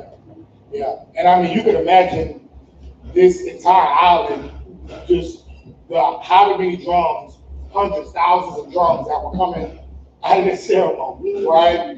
I mean, incredible, right? And so this ceremony, again, helped them gather the strength that was necessary to fight this revolution. And so, no, I think that's extremely important, and that's extremely relevant to not only this, but then even as we go into, because we're getting ready to talk about how this directly affected U.S. history, African American history, and even the significance of the drum in the Black church, right? And the significance of the drum as Black churches started to form, historically Black colleges, and the significance of the drum in Black colleges and in the Black bands and that kind of thing. So all the way into, I think, actually one of my first albums I remember listening to, this was early 90s, from Africa to America, the journey of the drum. Sounds of Blackness. Sounds of Blackness. I was a little kid, but my dad used to play that constantly, over and over again, taking me to school. So yeah, journey of the drum. The drum is extremely significant in our inspiration and in our culture. But I also wanted to talk about this person right here. She was a lieutenant in the Haitian Revolution. She was a lieutenant. I can't pronounce her name. I'm gonna try though. Sanité Belair, a Haitian freedom fighter. She was known as a tigress, and she fought against the French colonial rule during the Haitian Revolution alongside her husband, Charles Belair. And she was executed on October 5th, 1802 for her bravery. So it wasn't just men that were fighting in this revolution. Plenty of Haitian women were also fighting in this revolution. Women that were fighting alongside their husbands in this revolution for our freedom. I don't think enough is talked about the various women that fought during this time, right? So I just kind of wanted to bring that up. And then, of course, these are just little nuggets, and then hopefully you go and find out more information. But I wanted to talk more about, talk a little bit about the women that also played a key role in this revolution. Jean-Jacques Dessalines was second in command to Toussaint Louverture and in the Haitian army. And when he was captured and taken to prison, where he in a cold prison in France, where he eventually died, he rose to power, and essentially he took them. He was almost like, if you remember the story of Moses in the Bible, and Moses ended up, Moses didn't go to the promised land. I think Joshua was the one that took the people into promised land. So Toussaint would be Moses, and Jean-Jacques Dessalines would be the Joshua figure, if you want to relate it to the Bible. He was born in the Congo, and he was a former enslaved African as well. And again, when Toussaint was captured, he would then rise to power, and he would take them he would take them into independence. And when they declared the nation independent, they renamed it Haiti. And why did they not keep the same name, Saint Domingue, when they finally reached independence? The name of their captors. Right. So it was the name. It was the original. It was the name that their captors gave them. Right. The name that their colonizers gave them, and they said, we don't want to maintain that same name. And so we can see again the significance of names, right? So as we even move forward into, well, we'll talk about this in a second, but as we move into the 19th century, and as you start to see other movements start to take shape, right? The Universal Negro Improvement Association, the Nation of Islam, and all of these other groups, what was the significance of name changing with many of these groups? To reclaim independence and separate from the colonizers, and you get, who is giving me that name? We don't want anything to do with that assignation. Absolutely. Who gave me this name, and what does this name mean? Yes. Even now, my last name comes from, the name that I carry now. Right. Comes from the name of someone who at some point owned somebody in my family tree. Correct. Because you say you're from Mississippi, right? I'm not originally from Mississippi. I'm from Wisconsin, but my family, your family migration moved up. came from Mississippi. From Mississippi. Yes. Yeah. Yep. What's the name of the capital? Madison, I think There's some place in Claire. Oh, I know what you're talking about. Eclair, Wisconsin or something? Yeah. Wisconsin is very. Yeah, that's like the name of the city where the Euclid? If it's EU, then. Oh, okay. Yeah, it's one of the cities in Wisconsin. Yeah, absolutely. But also to separate that outside class versus inside class, like who knows our name, who knows how it changes. Yes. Keep me confused kind of deal. Mm-hmm. And how significant is a name to a person's identity? Very. Extremely significant, right? Yes. I've been sitting here quiet the whole time. Oh, you don't got to be quiet. You can talk. About names and labels is something that I wanted to address because nothing against anybody. I understand the label African American was not given to us by us. It was a label put on us. So this morning I was listening to a lecture on the Mandarin Museum's website. They were talking about how Black Indians were not allowed to have certain things because they were labeled not as Indians, but as freedmen, which immediately took away their rights to own certain things. It took away their rights to be almost like a reparations when the Indians were getting their money. We were automatically cut out of it. Also, another thing, I actually went to Tanzania. I went there looking, searching, for ourselves, for our roots and things like that. And a lot of the Africans were saying that we're confused. And that we're not Africans. And there was a group of Black people, African Americans that were over there trying to get like certain citizenship and things like that. And one lady was actually in the office like crying and trying to get her papers to stay over there, and they were like basically telling her like y'all are kind of confused. So what would you say to, you know, something like that? Because if we're supposed to be from there and those people are saying that we're not even from there and we're confused, how do you combat I would say that? anybody that told any Africans on Tanzania who said that is idiot. And there's no scholarship that bears any of that. And actually, we'll take the black people that's here. Most of them come from the bottom part, all the way from Nigeria down to Cameroon, Congo, and Angola. And it's interesting that Grant brought up the homie, right? Because that ship that was that ship that was a flotilla ship that was in Alabama. The survivors from that slave ship that was coming almost 1860 or so was coming from the home. And one of the last ships that actually was called the Wanderer, it actually passed by Jacksonville on its way to near Savannah, almost 1860. It was coming from the Congo.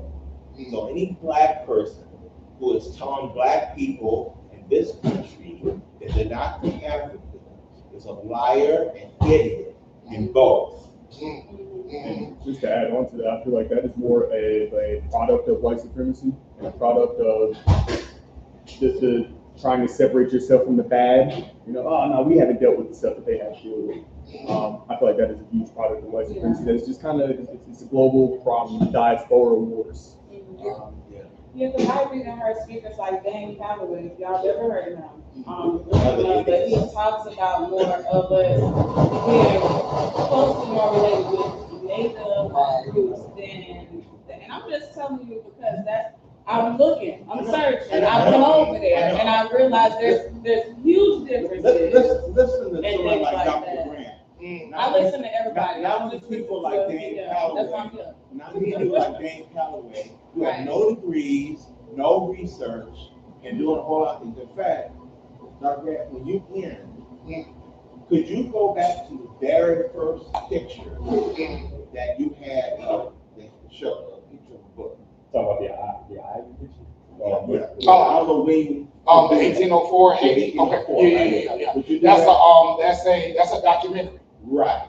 And I wanted to point out something about. Can I point something? Yeah. Hold on. Let me get to that. I want to answer your question, and then we'll go back to that. So and then you point that out. I've actually been to Tanzania as well, and I remember when I went there, I had to do some work there. This was years and years ago, and I think I told this story before here. When I went there, I had to. I gotta go get some money. I had my translator, right? And so my translator, we would sit and we would just talk. Very cool dude. He was a doctor, and I remember some kids was running up to me, right? And they said Mzungu, Mzungu. They kept calling me Mzungu, and I was like, what they call me? What that is? Okay. And then he was like, well, that means white man. You know, they was calling you white man, right? They literally, hundreds of people on the street were singling us out. Right. And calling me white man. So that's what I'm saying, like.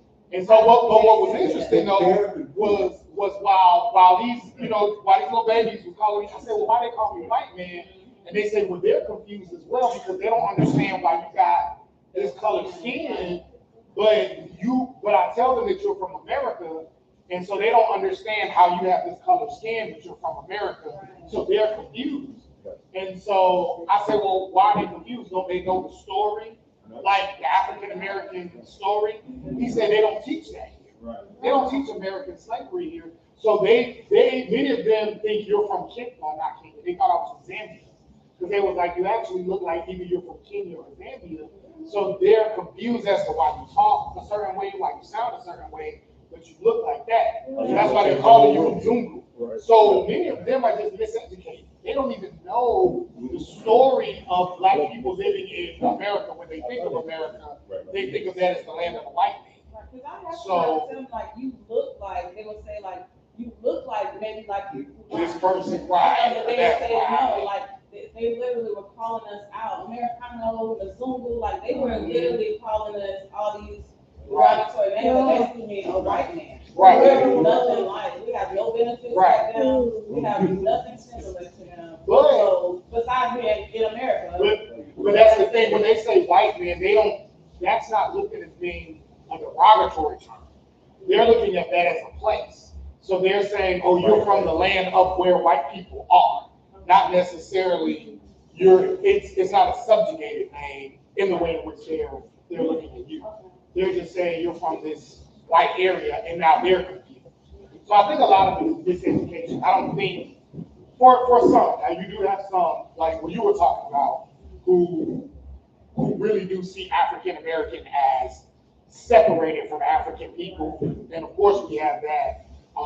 We have many African people who do believe that. I do believe a majority of them are miseducated, but then you do have a large number of them that help to train me who do understand that connection.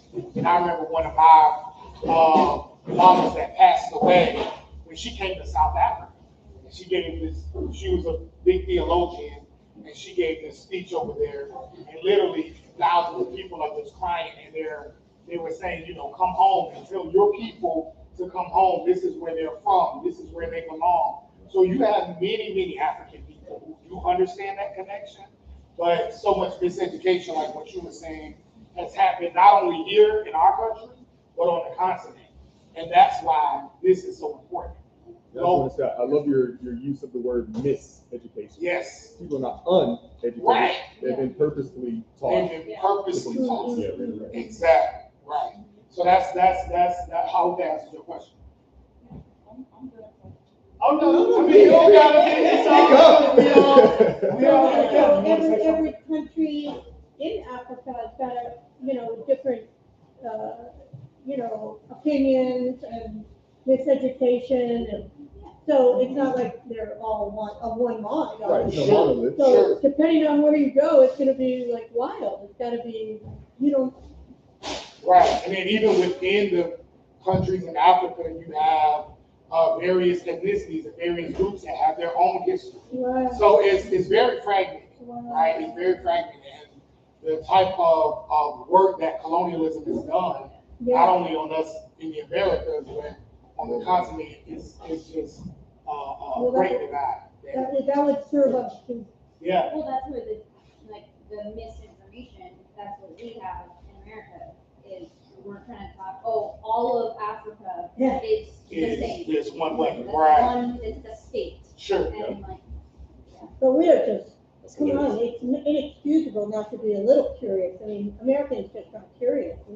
We're so, if that's just what you've been fed.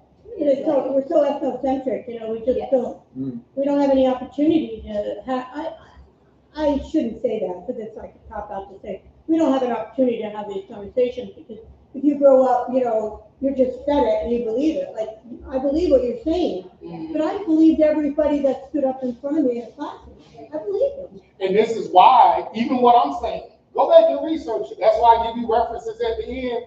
And the book you were talking about, I would love for people to write that down. You wanted to, I hope you've been continuing to grow the book club, because I think all of that is important, right? Don't just believe what I'm saying.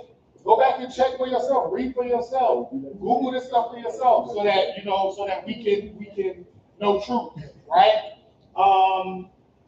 Haitian. So I actually had a whole PowerPoint, but I forgot to save it on my computer.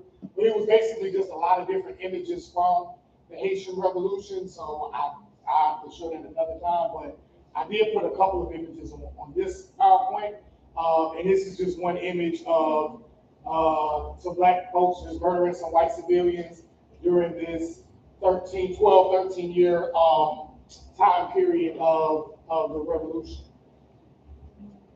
So yeah, I had a whole slideshow. Let me see, we got time? I don't know if we got time. Oh, now we don't. Well, some of the after effects of the revolution, was here on this link, but we can actually talk about it. This is just a timeline that I had of everything. Columbus landing in 1492, the French National Assembly declaring all freeborn men of color eligible to be seated. So again, that's what we were talking about earlier, where little bite-sized freedoms was given to certain people to kind of quell this revolution. Eventually, 1791, the revolution of the enslaved Africans began. Toussaint Louverture joins the revolution in 1791.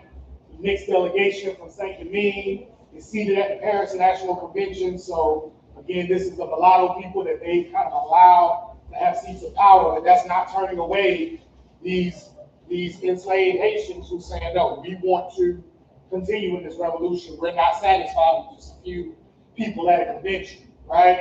Unfortunately, many African Americans have been, right? So you got sometimes Black Americans like, oh, well, we got a Black president, we got Kamala Harris, we good. No, they didn't fall for it then, and we shouldn't fall for it now, right? Toussaint invades Saint-Domingue, declares slavery abolished. 10 years later, 1801, a new constitution is created. Christophe refuses Leclerc. General Leclerc was the general for the French army, permission to land in Cap, and sets the fire to town. It's in 1802 that Toussaint was betrayed by the French. They said that they wanted to come to an agreement. They lied. They captured him, put him in prison. Leclerc died, and then Toussaint he's in captivity in France. Dessalines rises to power, and he then takes over. They form the Haitian flag, and then it is at the end of 1803 at the Battle of Berthier, was where the French was defeated, and then January 1st is Haitian Independence Day declared by Jean-Jacques Dessalines, and then Dessalines is crowned Emperor Jacques I of Haiti, and in October 1804.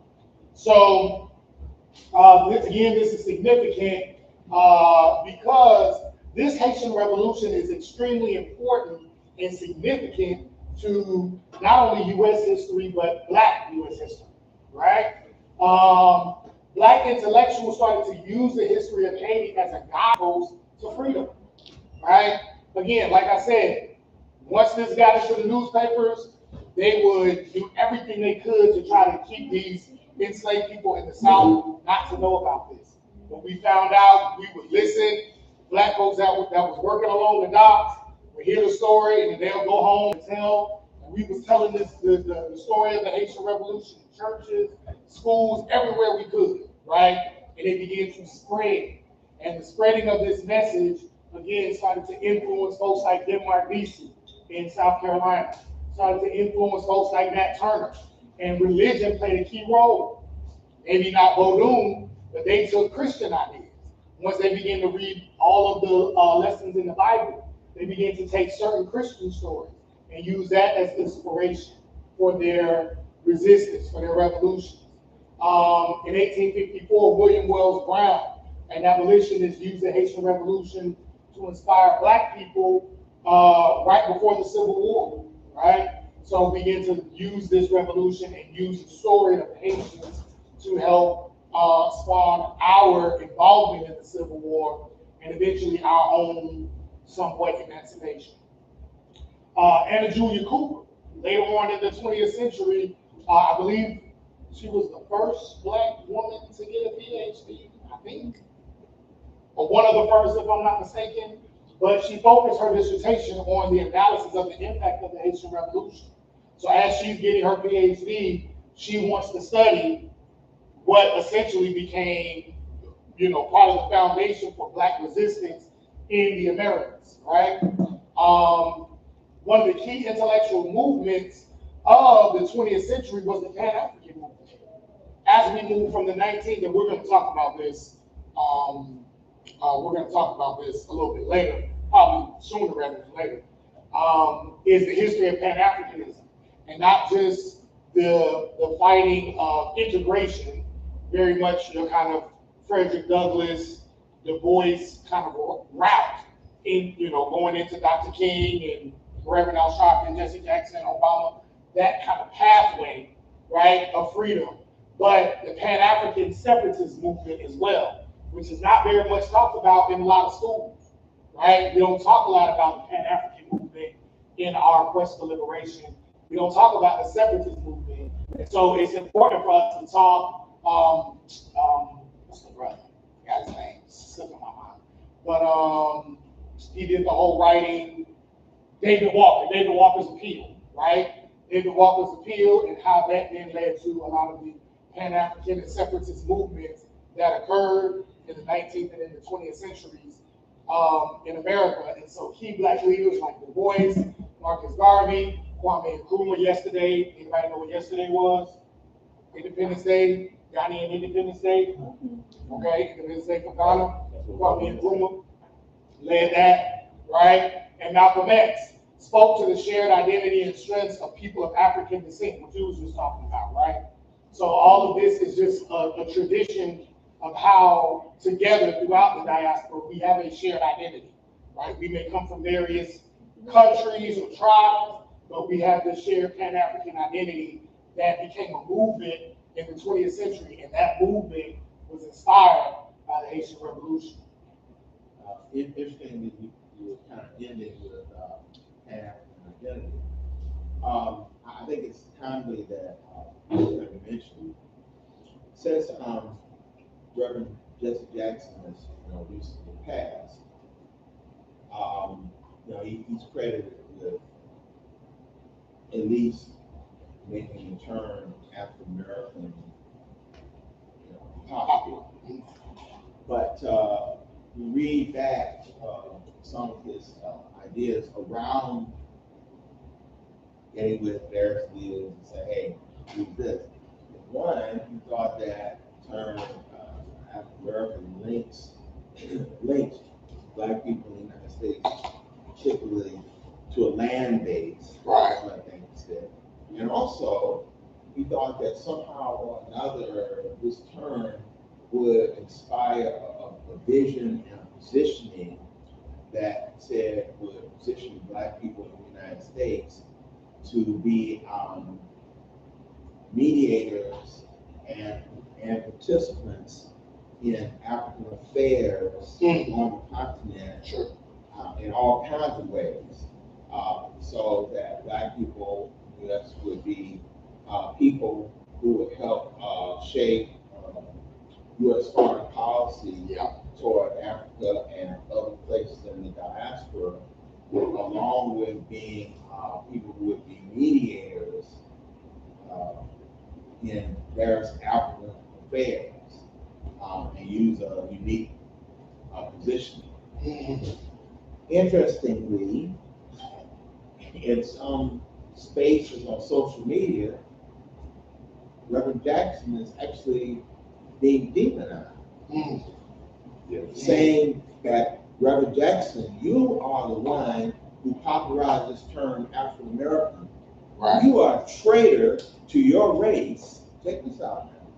You're a traitor to your race because you have provided energy to a term to mischaracterize Black people in the United States as being connected to Africa.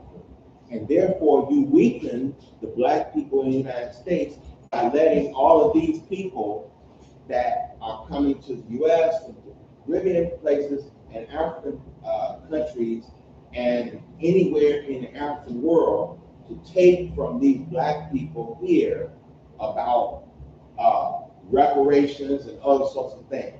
These same people we're talking about, Dane Calloway, these are the same kind of people that support this nonsense that Black people in the United States are not African people. These are the same kind of people. And when you get a chance to go back to that image about the 1804, I want to just make a comment on that, because it's on the line of the same thing. Y'all be shocked. Real quick, I just want to make sure, and this is an image of just some Haitian sisters today on the continent. Haiti is still a country with an incredible culture, an incredible tradition. If you know any Haitians, they are the most resilient people that you will ever meet, some of the strongest people you will ever meet.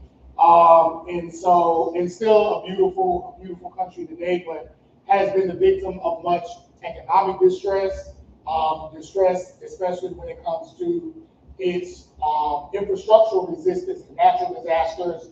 We've seen all kinds of things happening with the country of Haiti. And so as a diaspora, we owe much to our Haitian brothers and sisters and in their history. And so we have to do everything we can to help support their ongoing survival. They are so disrespected in the Caribbean. They're really treated like shit.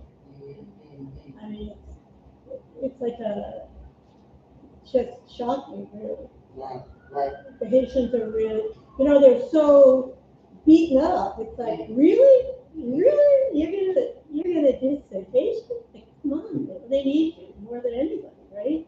But they really are. They get no respect. Yep. Well, I can say, I guess it kind of touches on the diaspora wars type of whatever, but I've heard Americans talk about Haitians, and it's more of like, oh, they're so, they're mean and they don't want to talk and all this stuff, right? I see this, and I have Haitian neighbors that live 2 houses down. So when I go on my jog or I watch my neighbors' dogs a lot, and I see my neighbors usually say, hey, how are you? They, hey, how are you? It's all happy and stuff, right? My Haitian neighbors, I go, hey, how are you? They go, right? And so I could, this is my main point, I could dig into the diaspora war side of it, right? Oh, those Haitians, they don't want to talk to me when I go jogging or whatever, right? But on the other side, I see the history of your people. I see your strengths, right? I see what, luckily, we as Black Americans have, kind of, in some ways, avoided this, how do I really want to put it? They've gone through some shit, right? And you see it in the way that they move around the world, and I don't blame them for that. I think that when you look at Black Americans and what we've gone through and the joy that we've had throughout it all, I see people look at the Haitians and go, ooh, why don't you smile? And I'm like, because this, I have huge respect for those people. Major respect. Absolutely, for sure.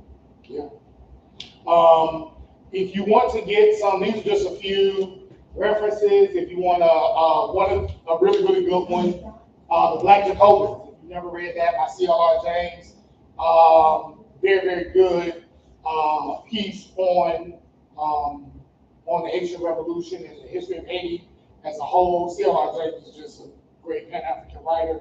And I think you said, what was the book you said? The Diligent. The Diligent? No, it wasn't written by him. Oh, okay. The Diligent was just about slaves. No. Yeah, about that particular ship. Yeah. Okay, so if you can Google that, find that book as well. You can scan this if you want to donate as well, yeah. The Diligent, A Voyage Through Worlds of the Slave Trade. Yeah. Okay, the Diligent, A Voyage Through Worlds of the Slave Trade. A Voyage Through Worlds of the Slave Trade. So feel free. Also, I got some papers up here if you want to take that home as well. But that's the end. I'm gonna go back to that slide. You said you wanted to point out.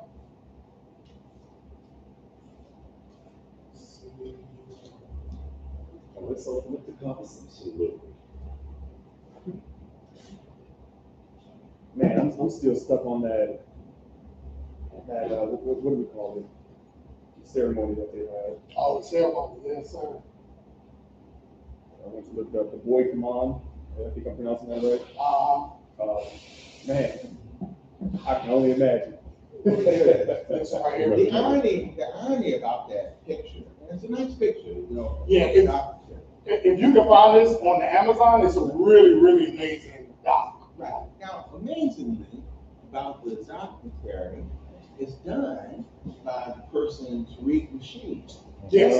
The person who goes out of his way to castigate African people and other kind of people, showing flies on Black people from other countries, and stirring up hate and diaspora wars, and, actually making fun of Haitian people who are coming across borders in southern Texas, right? And so people on horseback, right? People on horseback having whips, making fun of that. So somebody like Tariq Nasheed that does the documentary 1804 actually helps do the bidding of white supremacy by severing ideas about Pan-African development. And it's also because of the term that he came, which I disavow, this idea about this foundation of Black America is now being used by white supremacist people like Tucker Carlson that are now publicly giving it an endorsement. We should automatically make sure. These are the same people like Dane Calloway and other people that don't do our people any good service. And I'm on record, I don't respect her. Well, I mean, she had done some good stuff with the Hidden Colors. I was gonna say the Hidden Colors was good, and this was a good doc. But he also has said some things that could for sure be argued. So you got a harsh story. Right. But since then, these people do our people a great disservice. I don't like them. I don't respect their scholarship, period. Now, today. There are a couple of perspectives that I have that like show the dynamics of where we are as people right now. Like we views like we were before. I mean, listening to idiots. Confusion doesn't define it. Honestly, you mean worse? We have mixed genes. You feel me? And by mixed genes, we could. Yeah, I know. Within each person, we might have like 25 to 35 different histories that went to war with each other or something. Right, but we all came from Africa, offshoots of the Congo. So since white people can go to Botswana and stuff, look where our ancestors started. How can a Black person not even just say they're African when white people are right around talking about they're African, and we should all be practicing Ubuntu to get along with the human family? But that's more taunting based off of the power dynamic. A Black person denying that they're African is totally off course. You got two meats put out the wrong. It will never be a utopia and agreement of the lady. It will never be a perfection across the board. It feels like we've been choosing me in white people agree they come from Western civilization. I love being Black. I do too. I just want to say too, I didn't mean to ruffle any feathers. It's my first time coming into this space. I do walking tours. I do historic walking tours. So I go places. I don't do it in Jackson. I did it in White Springs, Florida. I did it in St. Augustine. So like, I'm just trying to piece together things that everybody's saying. I'm not trying to say, oh, you stupid or you don't make no sense because I don't agree with you. I'm just listening to everything. I'm trying to find connections. I'm trying to find reference because that's just how I am. So I just want to put it out there. You good. No, you apologize. Thank you for coming. We hope you come again. And, you'll know next time you come, we have great discussions, and different people have different perspectives. Sometimes we have the same perspective, but we have really good discussions here. So any ideas, we want to bring, we're all trying to learn together. So thank you for coming. And you you want to say something? Well, I was about to say that, but there are angles where you're right, wrong, and indifferent, and that's one of the things that we're dealing with right now, with having mixed genes, having mixed time periods that we're working with, having different technologies advanced, and having science be defined by the same terms that it was defined by before. Like lies used to be illegal in other countries. Lies, lying, fibbing, being dishonest. Yeah. That was illegal. That was something that people got their head guillotined for. United States, it's not lying. You can lie left and right. You can lie up and down. If you can connect with somebody else's basis, then you can tell their truth. You know, if you tell the truth to the judge, you feel me? Now you have a whole different dynamic in court. Yeah.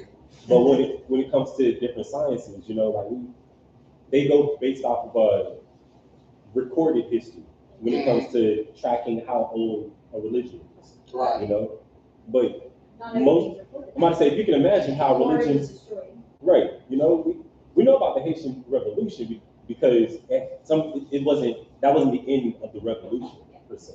You feel me? That was the beginning of a global revolution in a lot of senses. So we know about it because it's still technically actively happening. But most religions don't start orally. Well, my bad, they don't start through writing.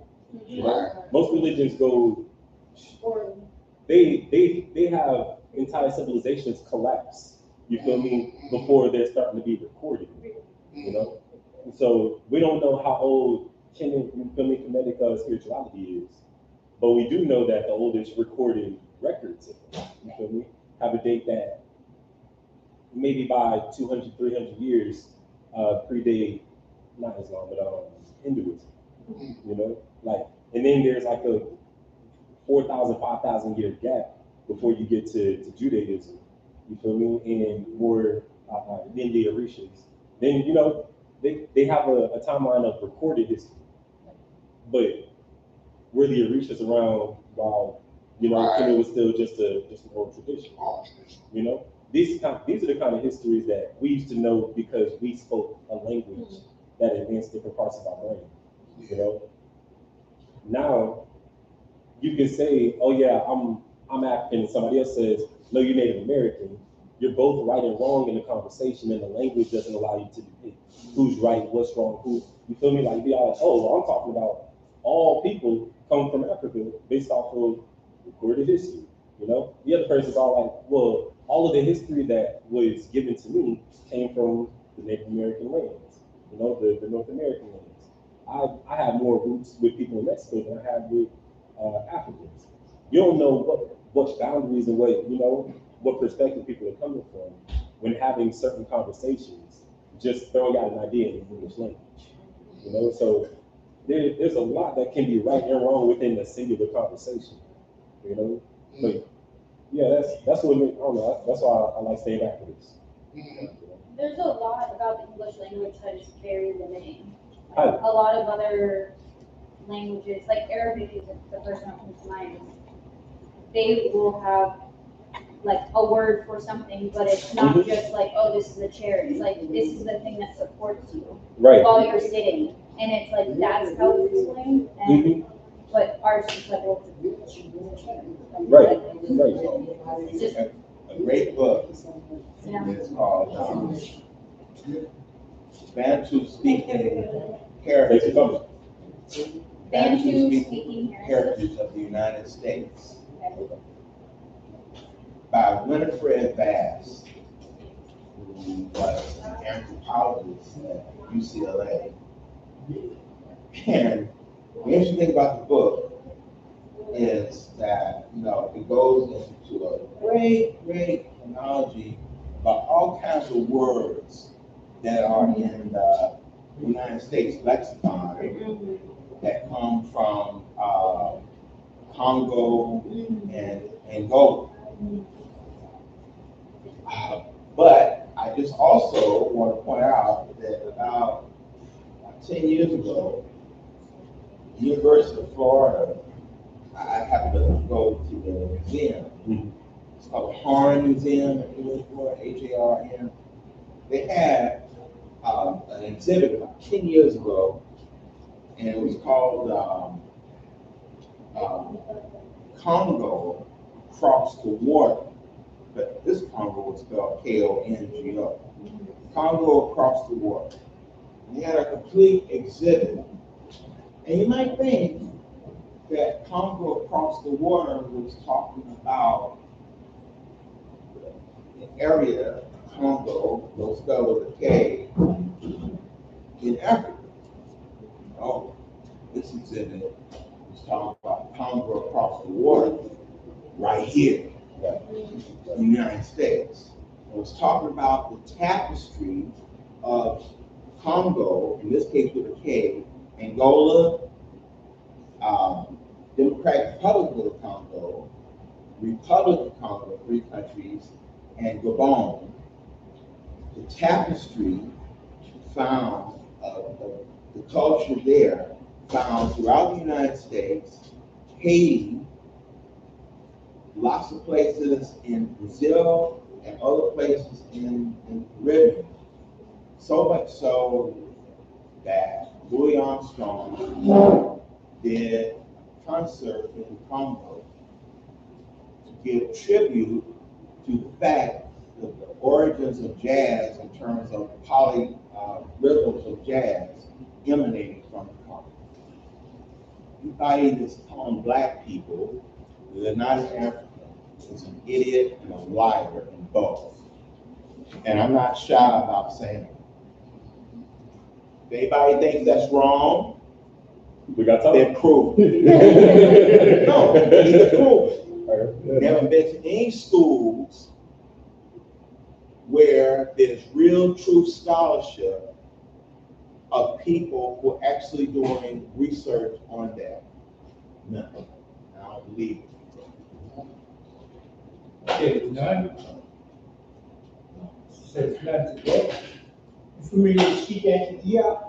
No. I'm saying people who are promoting that are not promoting scholarship, and they haven't been to real scholarship in school. I'm familiar with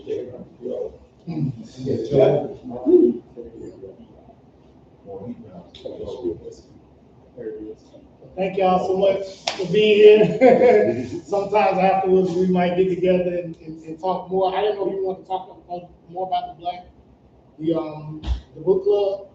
Yes. So I'm sorry, y'all. I just started. I'm an MMA fighter. I just started my training camp this week, so I've been swamped. But I will do that today. I will send that email out. Actually, the first thing that we needed was yes, very soon, yes, sir. I need to talk to Miss Angel. Okay. Figure out a schedule. Just remind me, and I can connect y'all. Okay. And then and she can, I guess she'll let you know like what events or whatever is happening on like a set time. And y'all can be, so just text me and I'll put y'all on the text. Get you in a couple hours. Yeah. Yeah, it'll be a book club. I just want to meet maybe once, maybe twice, I'm not sure, just to discuss parts of the book. And I want to start with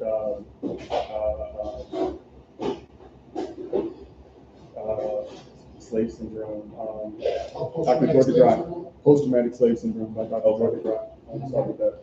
Because that's a book that I kept trying to read, and I would get to certain parts, it would hurt too much, and then I'll put it down. So this is also me forcing myself to go ahead and get through that book and discuss it with people who have some level of understanding of it. So, Okay. Thank y'all for coming. Y'all stick around. Please support the cafe.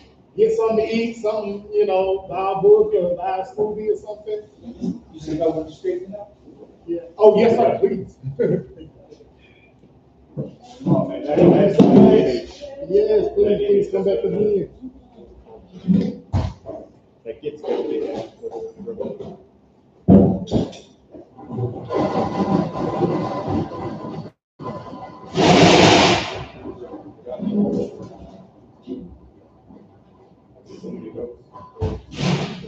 Wait on